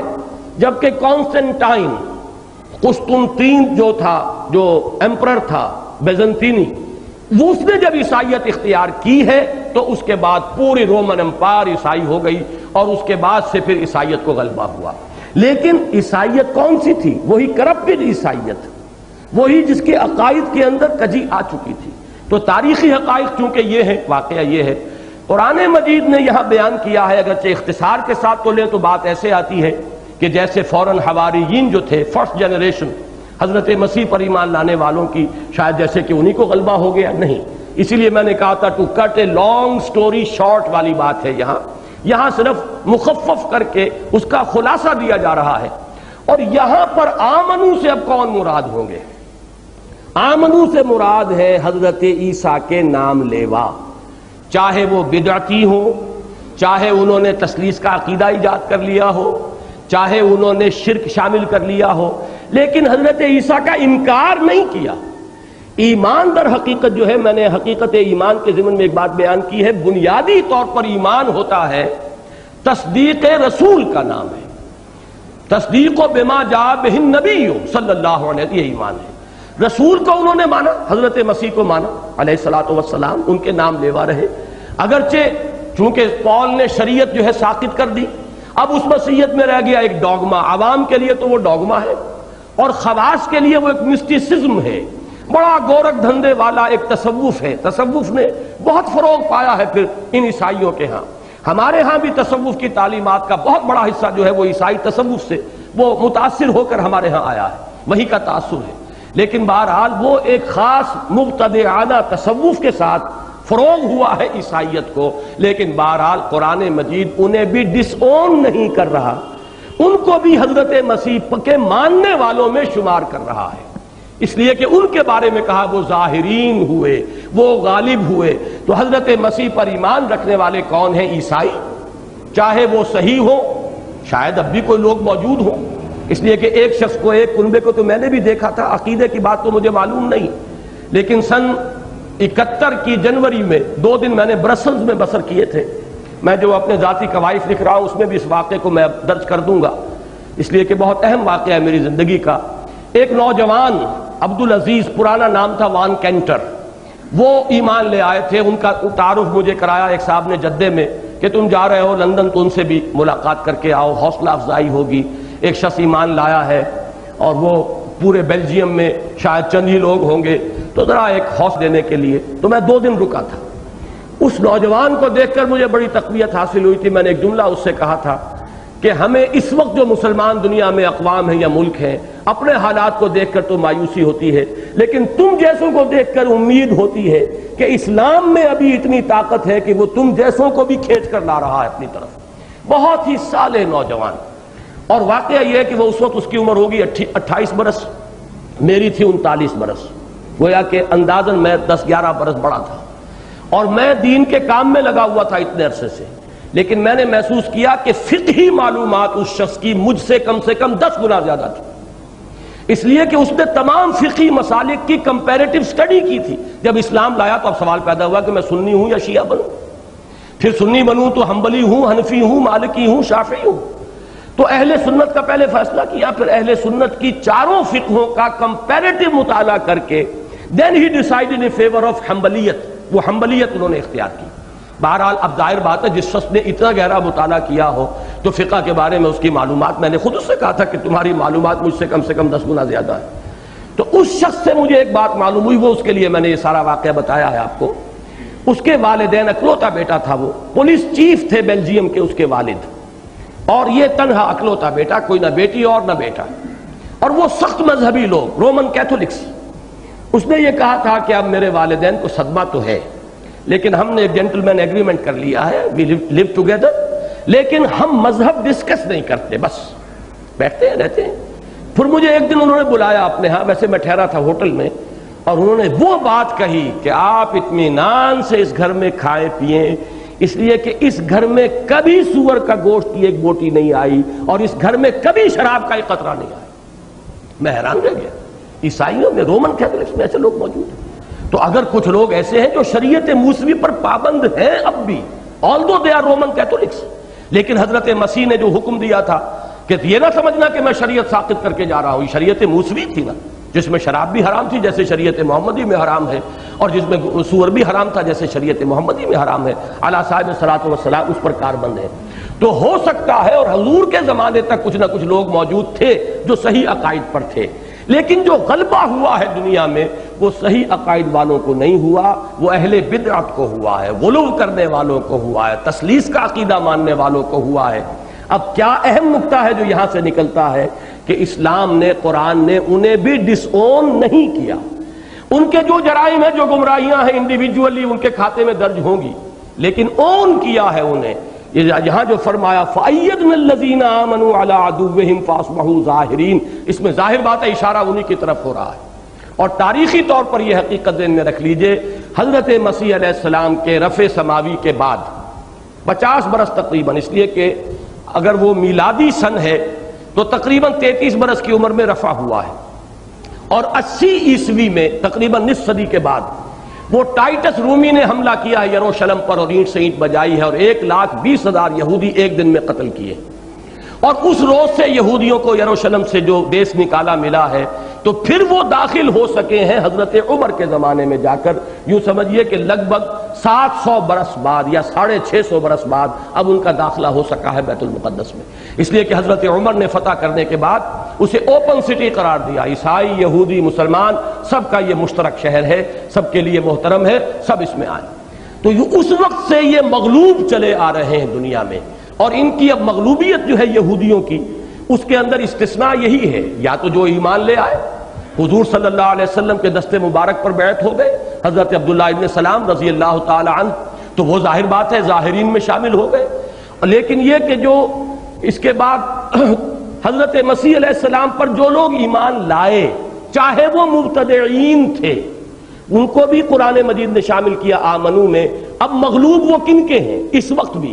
بظاہر تو یہ ایک اندیشہ ہوتا ہے، ذہن کے اندر پیدا ہوتا ہے وسوسہ کہ اس وقت تو وہ مغلوب نہیں ہے، بڑی حکومت ہے ان کی، بڑی طاقت ہے، عربوں کو ناک چنے چبوا رہے ہیں، کتنی بڑی بڑی شکستیں انہوں نے دی ہیں سن 67 میں، اور اس سے پہلے سن 48-49 میں، اور پھر اس کے بعد سن 70 میں، اور یہ سارا کچھ ہو رہا ہے، لیکن نہیں۔ قرآن مجید میں سورہ آل عمران میں آ چکا ہے الا بحبل من اللہ وحبل من الناس، یا تو اللہ کے معاہدے سے انہیں مل سکتی ہے، تو اللہ کا معاہدہ تو قرآن ہے، حبل اللہ ہے، اس کے دامن میں آ جائیں تو غلبہ ملے گا، جیسے اہل ایمان کو غلبہ ملے گا، پھر تو امت محمد کا جز ہو گئے۔ اور یا حبل من الناس، یا لوگوں کے سہارے اور لوگوں کے زیر سایہ جو ہے انہیں کہیں پر کوئی سر تھوڑا سا اونچا کرنے کی مہلت مل جائے تو مل جائے، تو اس وقت بھی وہ انہی عیسائیوں کے تابع ہیں جو حضرت مسیح علیہ السلام کے نام لیوا ہیں۔ یہ دوسری بات ہے، انہوں نے حضرت مسیح کو خدا بنا لیا، لیکن حضرت مسیح کو ماننے والے، حضرت مسیح سے محبت کرنے والے، حضرت مسیح علیہ السلام کو بغیر باپ کے پیدائش ان کی ماننے والے، حضرت مسیح علیہ السلام کی رفع سماوی کے قائل، اگرچہ صرف ایک گڑبڑ انہوں نے کی ہے کہ صلیب پر مانتے ہیں کہ ان کا انتقال ہوا، پھر دنیا ہی میں ریزریکشن ہوئی اور پھر انہیں آسمان پر اٹھایا گیا، باقی سوائے اس کے ہمارے اور ان کے عقیدے جو ہیں رفع سماوی اور نزول کے بارے میں بالکل ایک ہیں۔ وہ بھی منتظر ہیں حضرت مسیح علیہ السلام کی آمد ثانی کے، اور ہم بھی منتظر ہیں حضرت مسیح علیہ السلام کی آمد ثانی کے۔ اس اعتبار سے اہل ایمان یعنی امت محمد صلی اللہ علیہ وسلم اور عیسائی بریکٹڈ ہو جاتے ہیں اس معاملے کے اندر، اور مقابلے میں رہ جاتے ہیں صرف وہ جنہوں نے حضرت مسیح کو کافر قرار دیا، مرتد قرار دیا، اور نقل کفر نباشت، وہ باسٹرڈ کہتے ہیں انہیں، ولد الزنا کہتے ہیں، ولد الحرام کہتے ہیں، کہ اصل میں رشتہ ہو چکا تھا۔ ان کا کہنا یہ ہے حضرت مریم کا یوسف نجار کے ساتھ رشتہ ہو چکا تھا، وداعی نہیں ہوئی تھی، اس وداعی سے پہلے ان کے نزدیک جو ہے ان کا معاملہ ہوا زن و شوکہ، جس کے نتیجے میں حضرت مسیح ہوئے۔ وہ بغیر باپ کے پیدائش نہیں مانتے، اسی لیے میں حیران ہوا تھا، امریکہ میں جا کے مجھے معلوم ہوا ایک پکچر ان بدبختوں نے بنائی، اور اس دور میں جو ایک ہے آزادی فکر، آزادی رائے، آزادی مذہب، اس کا یہ ایک عجیب مظہر دیکھنے میں ملا کہ اس امریکہ کی کتنی غالب اکثریت عیسائی، لیکن وہ پکچر چلی وہاں پر یہودیوں کی بنائی ہوئی جس کا ٹائٹل تھا سن آف مین، حضرت مسیح کی زندگی پر وہ پکچر بنائی گئی اور نام اس کا تھا سن آف مین۔ کہنے کا کیا مطلب ہوا؟ یہ ایک انسان ہی کے بیٹے تھے، اور انسان کے بیٹے چونکہ لیجیٹیمیٹ شادی نہیں ہوئی تھی، لہذا illegitimate child of a human being, اور یہ کہہ رہے ہیں اور پکچر بنا رہے ہیں، اور وہ پکچر چل رہی ہے اور وہ یورپ میں دیکھی جا رہی ہے اور امریکہ میں دیکھی جا رہی ہے۔ بہرحال میں اس وقت جو نقطہ نکال رہا ہوں، اور اس سے ہمارے ہاں بھی بعض انتہا پسند حضرات کا جو طرز عمل ہے اس کی صحت تصحیح کے لیے یہاں سے ایک نقطہ مل رہا ہے۔ دیکھیے ہمارے ہاں بھی مبتدعین بھی ہیں، مشرکین بھی ہیں، قبروں کو پوجنے والے بھی ہیں، طرح طرح کے عقیدے رکھنے والے ہیں اولیاء اللہ کے بارے میں، بدعتیں ایجاد کرنے والے ہیں۔ اس کے باوجود وہ امت سے علیحدہ نہیں ہوں گے، وہ امت محمد کا حصہ ہیں، یہ آپ کو ماننا پڑے گا۔ جیسے کہ حضرت مسیح کی امت میں شمار کیے گئے ہیں وہ لوگ، ان پر ایمان لانے والوں کے کھاتے میں درج ہوئے ہیں وہ لوگ، اگرچہ وہ مبتدعین تھے، اگرچہ انہوں نے بدترین شرک ایجاد کیا، انہوں نے خدا کا بیٹا قرار دے دیا، لیکن ماننے والے تھے مسیح علیہ السلام کے، لہذا وہ فَأَيَّدْنَا الَّذِينَ آمَنُوا عَلَىٰ عَدُوِّهِمْ میں الَّذِينَ آمَنُوا کے تحت درج ہوئے ہیں۔ اس کو میں پہلے ایک اور دلیل سے بھی بیان کرتا رہا ہوں، ہمارے ہاں ہیں بعض حضرات، وہ جماعت المسلمین بھی ہے، اور ڈاکٹر عثمانی صاحب کی حزب اللہ، اور ان کے کزن کی حزب اللہ، یہ کچھ گروہ ہیں ہمارے ہاں، اور اہل حدیث میں بھی جن حضرات کو کچھ زیادہ جو ہے وہ توحید کے بارے میں ان کی حمیت جو ہے وہ زیادہ بیدار ہو جاتی ہے، پھر شدت پیدا ہو جاتی ہے، تو وہ کہتے ہیں یہ مشرکین ہیں، لہذا انہیں کافر قرار دو، اور کافر ہے تو گویا کہ مرتد ہیں، یا یہ کہ کم سے کم ان کے پیچھے نماز نہیں ہوتی اس لیے کہ کافر ہیں، یہ مشرک ہیں، یہ کرتے ہیں، یہ مسجد میں لکھا ہوا یا محمد، اب اس مسجد میں ہماری نماز کیسے ہو جائے گی؟ ان سب کے ضمن میں عرض کرتا رہا ہوں کہ دیکھیے ایک چیز جو شریعت محمد کی صلی اللہ علیہ وسلم متفق علیہ ہے وہ کیا ہے؟ قرآن نے ہمیشہ ہمیش کے لیے اور حضور صلی اللہ علیہ وسلم نے ہمیشہ ہمیش کے لیے کفار کی دو کیٹیگریز بنا دی ہیں، ایک کفار مشرکین میں سے، ایک کفار اہل کتاب میں سے، اور اہل کتاب کے کفار کا درجہ مختلف رکھا ہے کفار مشرکین سے۔ ان کی عورتوں سے آپ کی شادی ہو سکتی ہے، ان کا کھانا آپ کھا سکتے ہیں جو حلال ہو، باقی ان کا تو مشرکین کا تو حلال کھانا بھی آپ نہیں کھا سکتے، بکری بھی انہوں نے ذبح کی ہے، پتہ نہیں کس کا نام لے کر ذبح کی ہوگی، کیسے ہم کھا لیں، لیکن ان کا کھانا اگر وہ حلال کھانا ہے تو آپ کھا سکتے ہیں۔ طعامہم حل لکم، ان کا کھانا تمہارے لیے حلال ہے، بشرطے کہ وہ فی نفسہ ہی بھی حلال ہو، یہ نہیں کہ ان کے سور کو آپ اپنے اوپر حلال کر بیٹھیں، معاذ اللہ۔ تو یہ جو کیٹیگرائزیشن ہے یہ خود دلیل ہے اس بات کی کہ ایک فرض کر رہا ہے قرآن، حالانکہ یہود کے بارے میں کہا گیا اتخذوا احبارہم ورہبانہم اربابا من دون اللہ، بدترین شرک کا الزام قرآن عائد کر رہا ہے۔ قرآن ان کے بارے میں کہتا ہے کہ انہوں نے اللہ کا بیٹا بنا دیا، قالت الیہود عزیر ابن اللہ وقالت النصارى المسیح ابن اللہ، لیکن اس کے باوجود ان کی کیٹیگری علیحدہ رکھی ہے۔ تو مشرکین اہل کتاب اور مشرکین امت محمد صلی اللہ علیہ وسلم، یہ تین کیٹیگریز ہوں گی. ہمارے ہاں بھی مشرک ہیں، مبتدعین ہیں، امت محمد میں شامل رہیں گے.